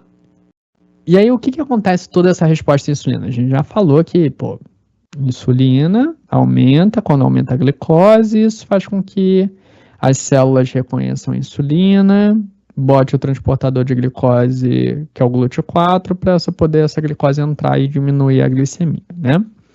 Vamos ver como isso faz por órgão, qual é o efeito metabólico de cada coisa disso, né? Essas células têm o receptor da insulina, que se chama receptor de insulina, né? Um nome bem óbvio. O músculo e o tecido adiposo fazem com que, quando eles reconhecem a insulina, aumenta a captação da glicose. Como eles fazem isso? Aumentando o transportador de glicose, o GLUT4, né? Tem toda aquela sinalização dentro da célula para o GLUT4 ir para a membrana e deixar a glicose entrar. No fígado, embora a glicose consiga entrar por outro transportador, o GLUT2, que não depende de insulina, o fígado tem receptor de insulina, as células do fígado têm receptor de insulina. E qual é o efeito metabólico? Aumenta a captação de glicose. Por quê?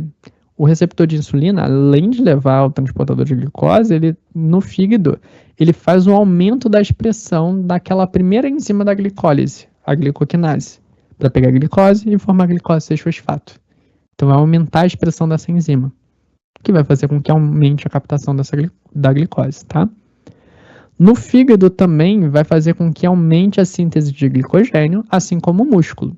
Então, quando o fígado e o músculo reconhecem a insulina, sabe que tem glicose, então, ou que seja, estou em estado anabólico, vou aproveitar que tem bastante glicose para repor o meu estoque de glicogênio. Como é que ele vai fazer isso? Vai aumentar toda a sinalização dentro da célula, vai fazer com que aumente a atividade da enzima glicogênio sintase, para poder fazer o quê? Glicogênio. Olha que maneiro. Outra coisa que vai fazer é diminuir a degradação de glicogênio, né? Se eu estou querendo repor o meu estoque, eu não vou ficar quebrando, utilizando o meu estoque. Então, eu vou diminuir a degradação para aumentar a síntese. Como é que ele diminui a degradação de glicogênio? Diminuindo a atividade da enzima glicogênio fosforilase, que aqui faz a degradação do glicogênio. No fígado e no músculo também, o que acontece? Aumenta a glicólise, né? E a produção de acetil-CoA. Tá vindo glicose pra caramba, vamos produzir energia, né? Como é que ele faz esse aumento da glicólise da produção de acetil-CoA? Aumentando a atividade da enzima PFK1, a fosfofurotoquinase, lembra? É a terceira enzima da glicólise. E aumentando a enzima complexo piruvato desidrogenase, que é aquela que pega o piruvato e forma acetil-CoA. No fígado aumenta a síntese de ácidos graxos, tá vindo glicose pra caramba, vou pegar esse excesso e fazer ácido graxo, né? Como ele faz isso? Aumentando a enzima acetil-CoA carboxilase, que é aquela primeira lá no início da síntese de ácidos graxos. E no tecido adiposo ele aumenta a síntese de triacilglicerol, de triglicerídeos, né? Porque vai estar chegando por lipoproteína ali ácido graxo, ela vai formar triglicerídeos para deixar armazenado ali na gotícula lipídica. Como é que ele aumenta essa síntese? Aumentando a atividade da enzima lipase proteica. Maneiro, né? E aí, peraí, antes do e aí, deixa eu beber água.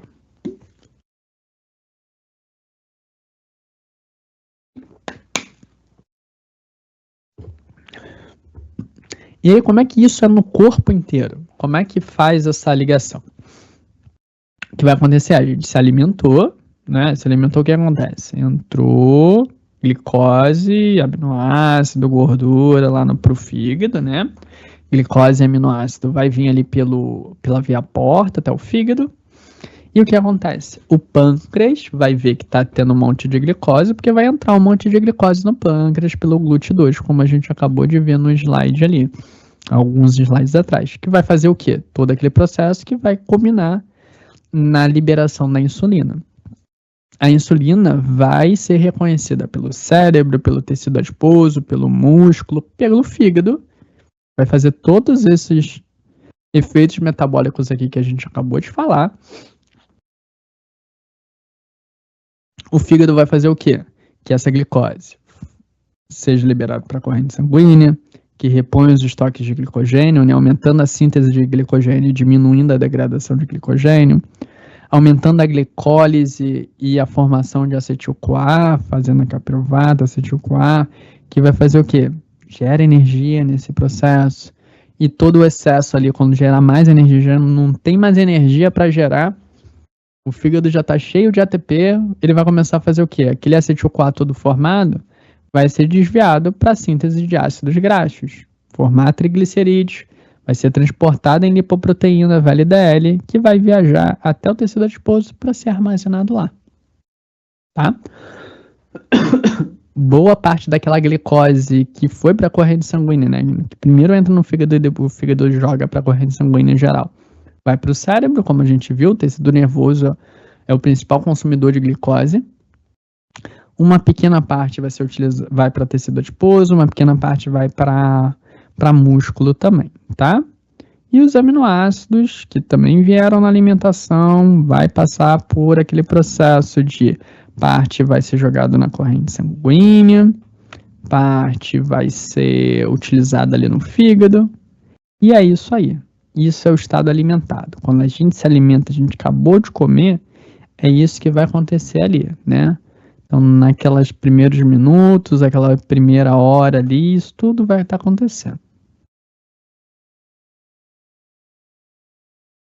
Respostas voltadas ao glucagon voltados para o aumento da glicemia. Ou seja, uma hora, isso aqui já saturou, porque tudo que entrou aqui já foi destinado para onde foi. Tudo isso aqui já aconteceu.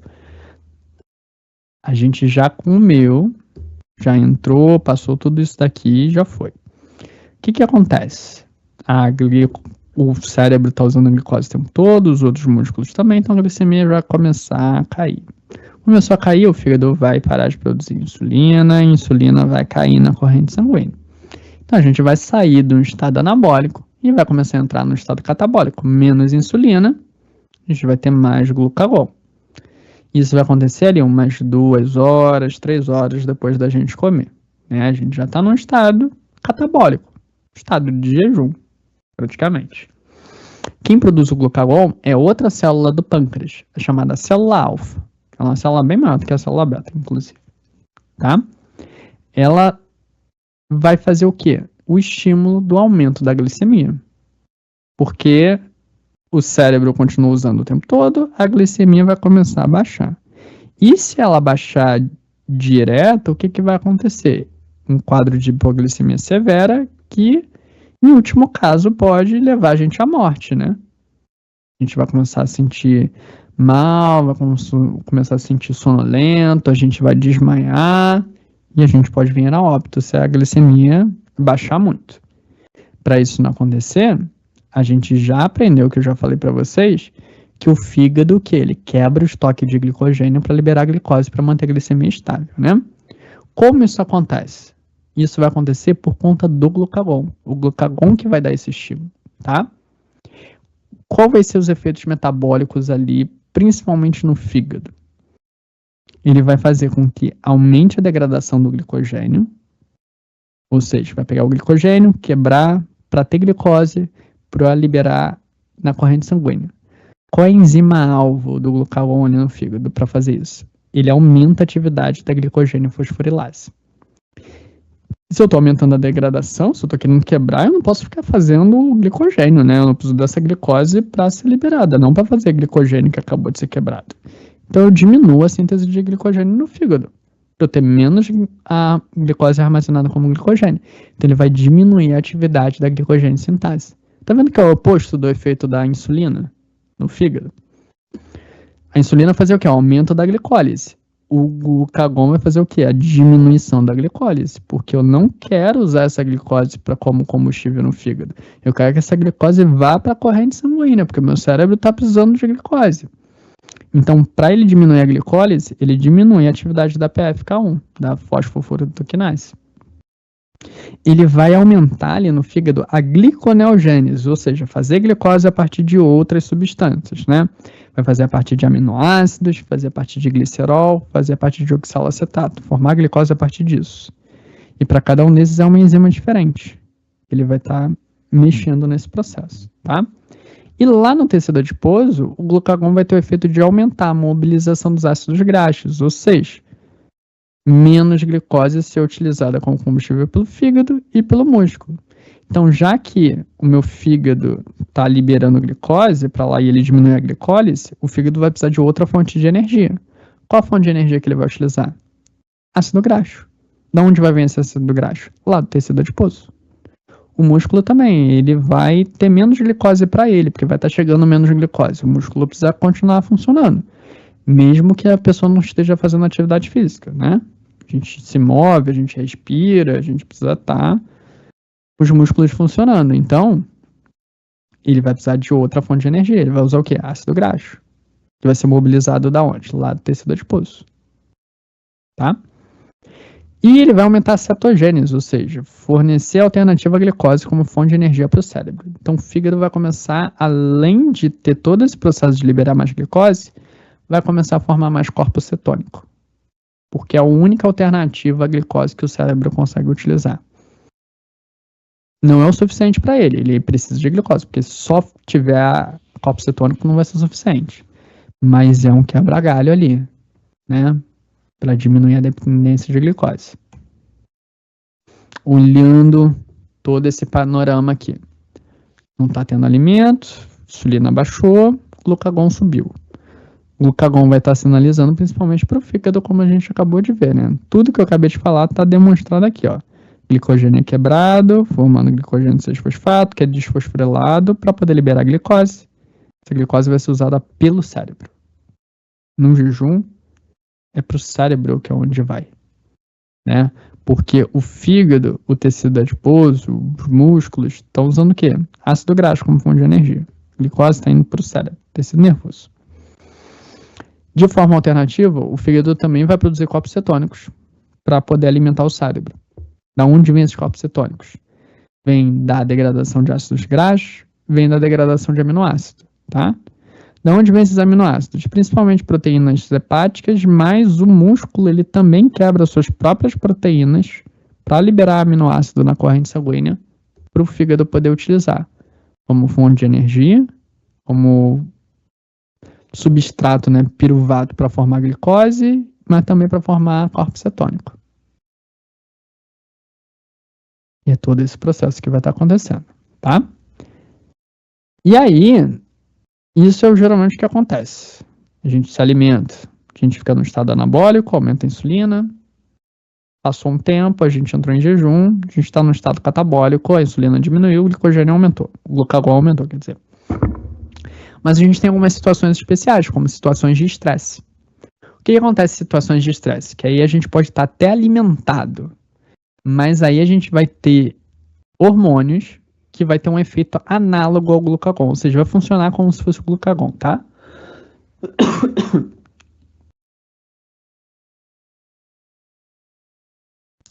De maneira mais intensa, mais rápida, inclusive se a gente estiver num estado anabólico, né? Se a gente estiver com a insulina alta, numa situação de estresse, vai acontecer isso. A epinefrina, ela vai funcionar ali atuando como promovendo, né, um aumento da glicemia. Ela vai criar condições metabólicas para uma resposta rápida, tá? Como a glicogenólise e a fermentação, no caso, a fermentação alática que a gente faz, né? Ou seja, basicamente só a glicólise acontecendo como produção de ATP. E o piruvato resultante é convertido em lactato, e aí ciclo de Cori. Lactato é jogado na corrente sanguínea e o fígado consegue converter esse lactato em mais glicose, tá? Além dessas vias, a epinefrina também promove o aumento da pressão sanguínea e do batimento cardíaco, ou seja, o sangue vai circular mais rápido, vai ter o transporte mais rápido dessas substâncias. Ele dilata as vias respiratórias para a gente conseguir internalizar mais oxigênio para poder fazer mais energia lá na mitocôndria, né, ter mais oxigênio para fazer toda a fosforilação oxidativa. Ele aumenta a mobilização de ácidos graxos dos adipócitos, aumenta a secreção de glucagon e diminui a secreção de insulina. Então, mesmo no estado alimentado, ele vai forçar esse estado catabólico, tá? Cortisol é outro hormônio que faz isso também, tá? Ele vai ter um efeito parecido com a epinefrina, quanto que aqui é rápido, no cortisol é lento, tá? Ele vai promover a disposição dos substratos para a produção de energia, como os ácidos graxos nos adipócitos. Só que isso é lento, é em longo prazo, né? Ao invés de ser instantânea, como a epinefrina, tá? E a regulação da fome, né? O último assunto que a gente fala. É o último? Deixa eu ver. A gente ainda fala de jejum prolongado. Mas falando da regulação da fome, embora essa aula tenha menos slides, a gente perde mais tempo nos slides porque é mais informações para a gente discutir, né? A fome é uma condição fisiológica que vai fazer com que a gente se alimente para a gente ficar saciado, né? A gente está em jejum, a gente precisa voltar para um estado alimentado, né? Para poder reiniciar aquele processo, ter nutrientes, ter energia, repor os nossos estoques que gastaram no jejum. Como é que sinaliza isso? Como é que o corpo entende que a gente precisa se alimentar? A gente sente fome, essa é a sensação que a gente tem. Mas metabolicamente, o que isso acontece? Tem a teoria que a gente chama de teoria do lepostato, tá? Que é um mecanismo regulado pelo tecido adiposo para inibir hábitos alimentares e aumentar o consumo energético quando a massa corporal atinge um determinado valor.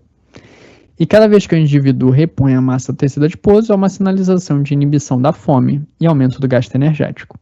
Porém, quando o indivíduo está em débito, há uma sinalização para a fome e diminuição do gasto energético. A teoria do lipostato baseia-se no fato de que o tecido adiposo produz e secreta hormônios conhecidos como adipocinas.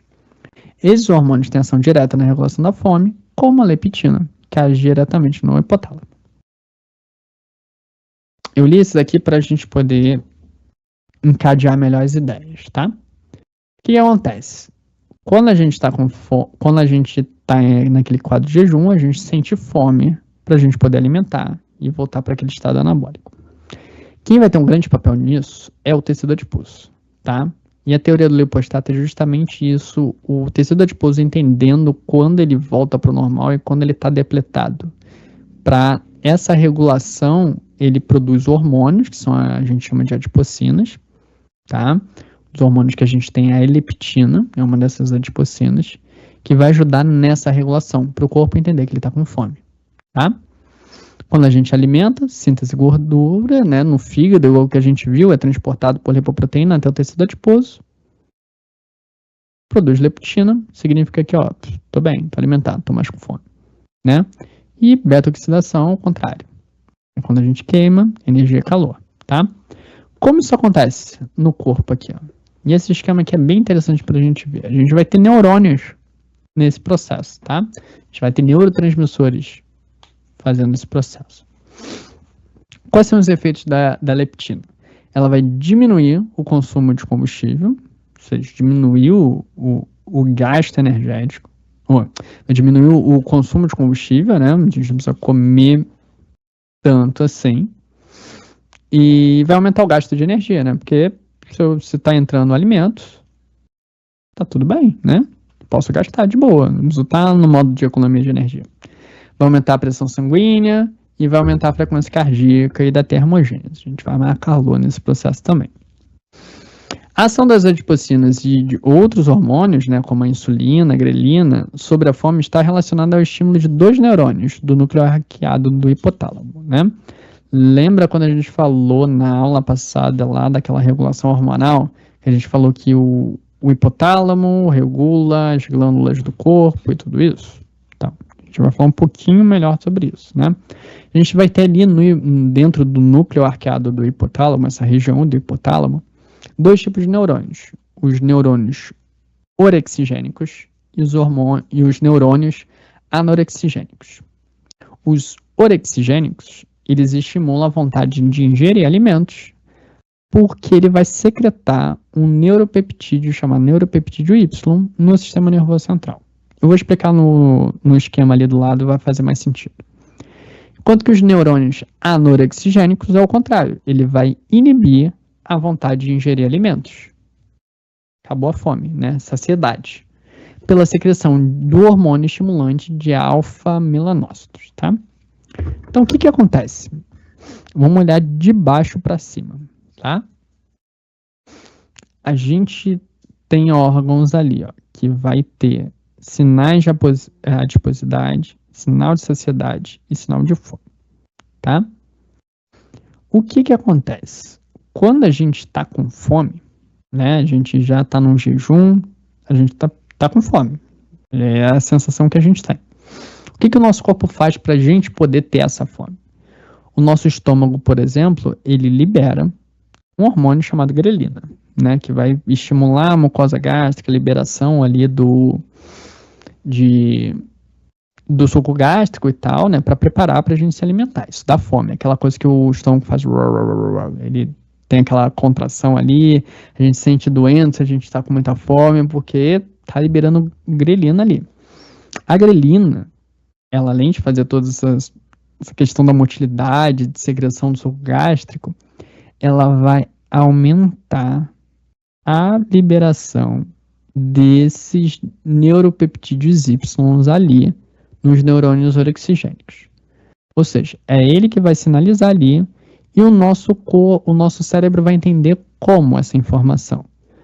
Que a gente precisa comer e a gente precisa metabolizar menos, gastar menos energia. Por quê? Se eu tô com fome, se eu tô no catabolismo, se eu tô em jejum, o que acontece? Eu tô usando meus estoques, não é? Então eu preciso ser econômico. Eu preciso entrar no modo de economia de energia. E ao mesmo tempo eu vou sinalizar. Coma, pelo amor de Deus, coma. Eu preciso de mais nutrientes para repor meus estoques. Meus estoques estão acabando. Coma, por favor, coma. Isso é a fome, né? Então é essa balança aqui, ó. A gente vai sinalizar mais fome, coma mais e gaste menos, metabolize menos energia. A gente finalmente comeu, né? A gente estava com muita fome, nosso estômago estava doendo, a gente foi lá e comeu. Bateu aquele pratão, comemos aquela janta, foi beleza. A primeira coisa que vai ter é sinal de saciedade. Por quê? Vai chegar um monte de nutriente no intestino delgado, não vai? Lá no intestino, a gente vai ter o GLP-1 ali, que vai bloquear o neuropeptídeo Y lá, ele vai ter esse estímulo, né? Enquanto que a grelina estava estimulando ele, para a gente ter a sensação de coma mais, metabolize menos, o GLP-1 do intestino vai bloquear isso. Então vai impedir que isso aconteça. Bloqueando, eu vou ter a informação contrária, né? Coma menos, metabolize mais. Porque se está entrando um monte de nutrientes, eu não preciso ficar comendo infinitamente. Estou começando a ficar saciado. E se está entrando um monte de nutriente, eu não preciso estar economizando energia. Agora eu posso gastar, posso metabolizar mais. Até porque eu vou ter que repor esses meus estoques, né? E isso gasta energia. Fazer glicogênio, fazer estoque de lipídios, gasta energia. Tá? Então eu preciso metabolizar mais. E aí vai começar o quê? Vai entrar todos aqueles nutrientes, a gente viu que o fígado vai começar a distribuir, né? O fígado vai ajudar a transportar toda a gordura que está vindo da alimentação, que veio pela alimentação, chegou ali, vai transportar em lipoproteína até o tecido adiposo. Aquele excesso de glicose ali, ele vai começar a converter em lipídio para poder ser transportado por lipoproteína até o tecido adiposo, todo esse processo, não é? Além disso, quando é assim que a gente come, né, o que acontece? Muita glicose faz com que o pâncreas comece a liberar insulina, igual a gente viu hoje. A insulina também vai bloquear o neuropeptídeo Y. Então também vai impedir essa mensagem de coma mais, metabolize menos. E vai fazer o contrário, né? Coma menos, metabolize mais. Porque se já tem glicose pra caramba na corrente sanguínea, não precisa comer mais, já tá bom. E quando toda aquela gordura, todo aquele lipídio chegar no tecido adiposo, o tecido adiposo vai começar a liberar leptina. A leptina também vai bloquear, vai ser mais um bloqueando o neuropeptídeo Y. E, além disso, a leptina é a única que vai estar estimulando o hormônio estimulante dos alfas melanócitos, o que vai fazer com que diretamente tenha essa ordem no nosso corpo de coma menos, já estou saciado, cara, já comi bastante, e metabolize mais. E é isso. E aí vai fazer o contrário, é o contrário da gangorrinha. Não preciso comer tanto, eu preciso metabolizar mais, porque eu preciso repor meus estoques, né? E aqui a Noni perguntou, o primeiro estímulo da saciedade é no intestino? Sim, no intestino. Vai aqui, ó, com um GLP-1, que vai estar bloqueando o neuropeptídeo Y ali. Tá? Então a gente vai ter esse balanço aqui. Quando a gente está com fome, a grelina que é liberada do estômago vai estimular a produção, a secreção desse neuropeptídeo Y, que vai levar a ordem de coma mais, metabolize menos. E aí, quando finalmente a gente começa ali. O intestino vai liberar GLP-1, já começa a saciedade ali porque ele vai bloquear o neuropeptídeo Y. A nossa insulina, o pâncreas vai começar a liberar insulina, que também vai inibir o neuropeptídeo Y. Quando começar a chegar os lipídios lá no tecido adiposo, vai liberar a leptina, que também vai inibir o neuropeptídeo Y e vai ativar os alfa-melanócitos, que vai fazer com que a gente, de fato, fique saciado, coma menos, metabolize mais. Quando a pessoa come, mas fica com fome rápido de novo, aí depende do que você comeu. tá? E de quanto você comeu. Porque dependendo do que e quanto que a gente come, a gente vai ficar saciado por mais tempo ou por menos tempo, tá? Se eu como um doce, eu vou sentir fome muito rápido de novo. Porque todo o processo da digestão é muito rápido. E aí toda essa parte metabólica é muito rápida. Se eu como um prato grande de salada, de fibras em geral, tá? Eu como frutas ali com casca, eu vou ter uma ingestão grande de fibras, um pão integral e tudo, eu vou sentir saciado por mais tempo. Por quê? Porque as fibras vão alterar, vão ter uma alteração ali no processo da digestão, no trato gastrointestinal, que vai fazer com que libere menos carboidrato, essa liberação do carboidrato, a absorção do carboidrato seja mais lenta, isso deixa a gente saciado por mais tempo. Ou então quando a gente vai numa feijoada, come pra caramba, a gente não fica cheio, a gente vai demorar muito tempo pra gente sentir fome de novo, porque foi uma grande quantidade de proteína, de gordura que a gente comeu, então a gente demora mais tempo pra gente conseguir digerir e absorver tudo aquilo. Então, assim, o que vai fazer com que a gente tenha fome mais rápido ou mais lento? Depende do que a gente está comendo e de quanto que a gente está comendo daquela coisa, tá? Porque dependendo dos nutrientes e da combinação desses nutrientes, vai deixar a gente mais saciado por mais tempo ou por menos tempo, tá? Ana, o envelhecimento também altera esse processo? Sim. De uma forma multifatorial, tá? E, para fechar, acho que esse é o último slide, não é? É o último slide. O jejum prolongado, né? E se a gente ficar muito tempo de jejum, mais de 12 horas de jejum, o que o nosso corpo vai fazer, tá? E às vezes esse jejum, de forma metabólica, não é só o jejum prolongado, tá? A pessoa com diabetes descontrolada, metabolicamente, é como se ela tivesse num jejum prolongado. Por quê? Porque aquele estímulo de alimentador não é por ação da insulina. O diabético não tem, do tipo 2, né, no caso, ele não tem uma resistência à insulina, ou do tipo 1 que não tem a própria insulina, né, não está internalizando. Então, para as células periféricas do corpo, é como se o corpo ainda estivesse em jejum. Por isso que é como se fosse um jejum prolongado quando está num diabetes não controlado, tá? Aí aqui eu tenho, de forma simplificada, ó, várias coisas. Deixa eu dar um zoom para a gente ver melhor. O que acontece no jejum prolongado ou no paciente diabético que está descontrolado, tá? Por mais que a pessoa tenha acabado de se alimentar, no caso do diabético, ou de fato está num jejum prolongado, não está tendo ali estímulo de insulina, né? Então a gente está naquele estado catabólico. O nosso fígado vai fazer o quê? A gente precisa manter a glicemia. O fígado precisa manter a glicemia para poder ter glicose para o sangue, para o cérebro, né? O que o músculo faz? Ele começa a quebrar as suas próprias proteínas. Então a gente vai perder massa muscular, tá?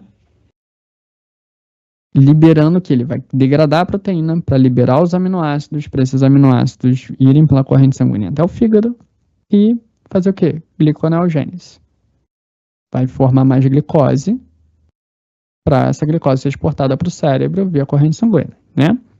Não só glicose, mas também a partir de aminoácidos a gente consegue fazer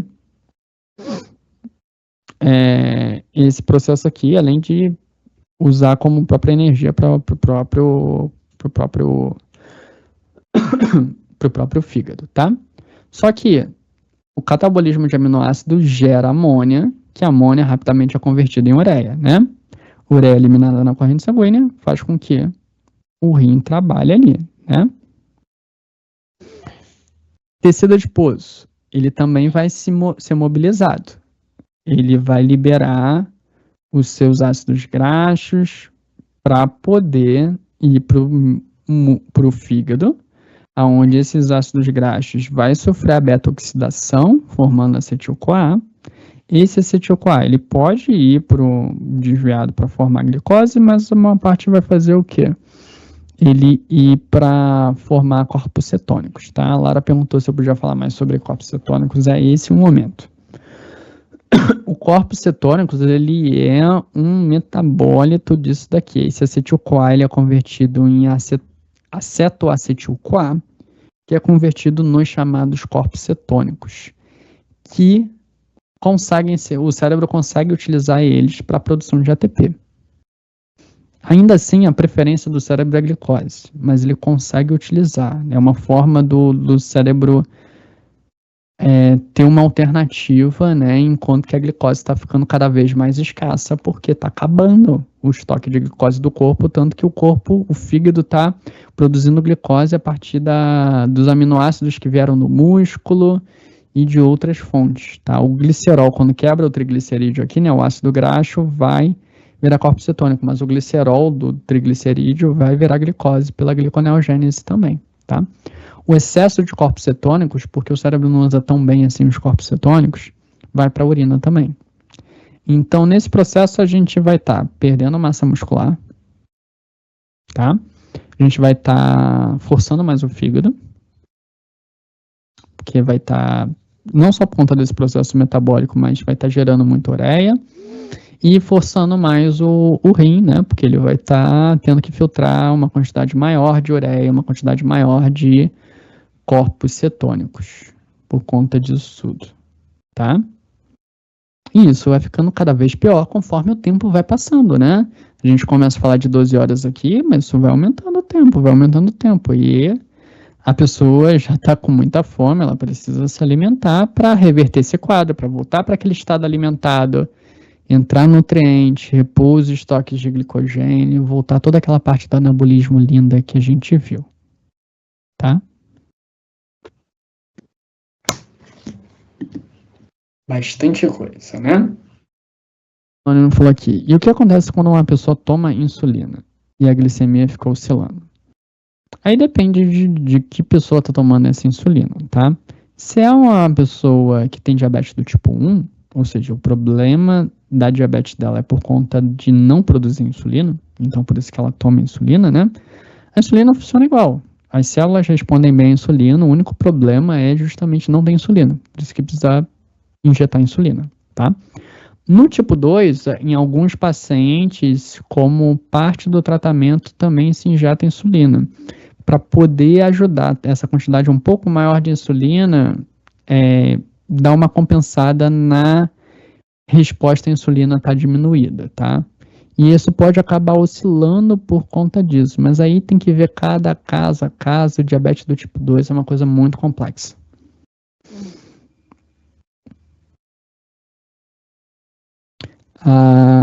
A Naide falou, é pelo jejum prolongado que o diabético fica com a cetoacidose diabética, justamente por conta desses corpos cetônicos que estão sendo produzidos aqui. E aí vai causar a famosa cetoacidose diabética. Tá? E o que tem a cetoacidose diabética, né? Ela é uma complicação grave dessa insulina, né? E faz com que o sangue vá ficando mais ácido, né? E isso vai desregulando as biomoléculas que está ali, o funcionamento adequado das proteínas. Isso é problemático e perigoso, tá? Então a pessoa não pode ficar nisso por muito tempo.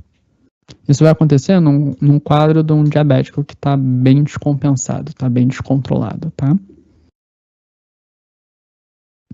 E provavelmente ele está com a glicemia 400, está aquela coisa absurda de alta por conta disso.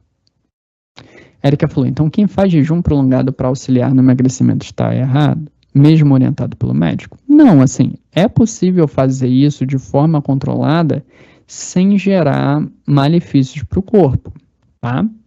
Mas aí precisa ser uma coisa muito bem controlada, acompanhada por profissional, justamente para não gerar problemas de saúde da pessoa.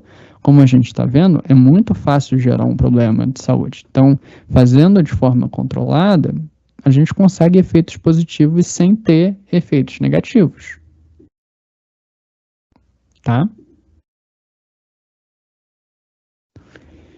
E finalizamos. E acabou todo o conteúdo da bioquímica, viu? Vocês sobreviveram, vocês conseguiram passar por essas 6 aulas, por essas 4 unidades de conteúdo. E semana que vem a gente faz aula de revisão, tá? Semana que vem, dia 26 de junho, eu vou fazer ao vivo, tá? Então é a nossa última oportunidade para tirar dúvidas em tempo real. Vocês já comentaram isso na semana passada, quem estava na semana passada, mas eu aposto que agora que a gente finalizou, a coisa não tá tão desesperadora quanto estava no início, né? Lembro na primeira aula que vocês falaram que tava difícil de entender, que não tava entendendo nada e tudo, mas viu como, com o passar do tempo, as coisas foi ficando mais tranquilo? Obrigado, Ana Cláudia. Erika falou, achei essa aula a melhor de todas, justamente porque você já entendeu todas as aulas anteriores. A gente precisou passar por aqueles conceitos básicos para chegar na aula de hoje e entender. Se eu desse o conteúdo da aula de hoje na primeira aula, vocês não iam entender nada.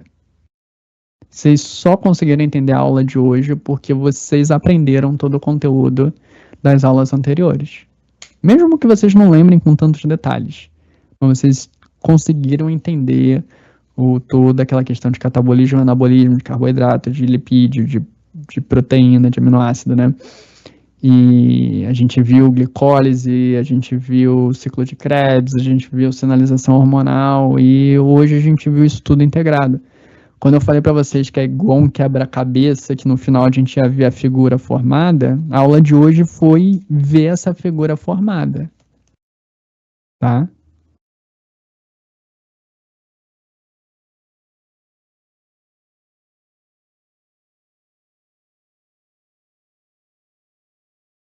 Dúvidas, pessoas? Alguma dúvida, alguma pergunta? Obrigado, Naide. Então eu espero todos vocês que estão aqui no ao vivo comigo e vocês que estão me vendo na gravação, na aula de revisão, porque é a última oportunidade de a gente tirar dúvida, né? E é muito legal essa aula de revisão de bioquímica, porque como eu pego todo o conteúdo desde o início, vocês vão estar revendo o conteúdo lá do início que vocês estavam desesperados e vai ver, caraca, maluco, não é que eu aprendi isso tudo mesmo? E aí vai ser muito mais legal, porque agora vocês já viram o quebra-cabeça todo formado. Então a gente revisitar lá as coisas das primeiras aulas vai ser muito mais tranquilo. Beleza? E aí eu tenho certeza que se vocês continuarem assim, estudando bem, vai todo mundo tirar 10 na prova. Assim eu espero. Show? Então é isso. Se vocês não tiverem mais nenhuma perguntinha, mais nada, eu vou encerrar por aqui. Deixo os slides em PDF, como eu sempre faço, assim que eu acabar a aula. E encontro vocês de novo na semana que vem. Já estarei mais velho, porque eu faço aniversário sábado agora. Então já serei um senhor de 34 anos. Quando a gente se vê na aula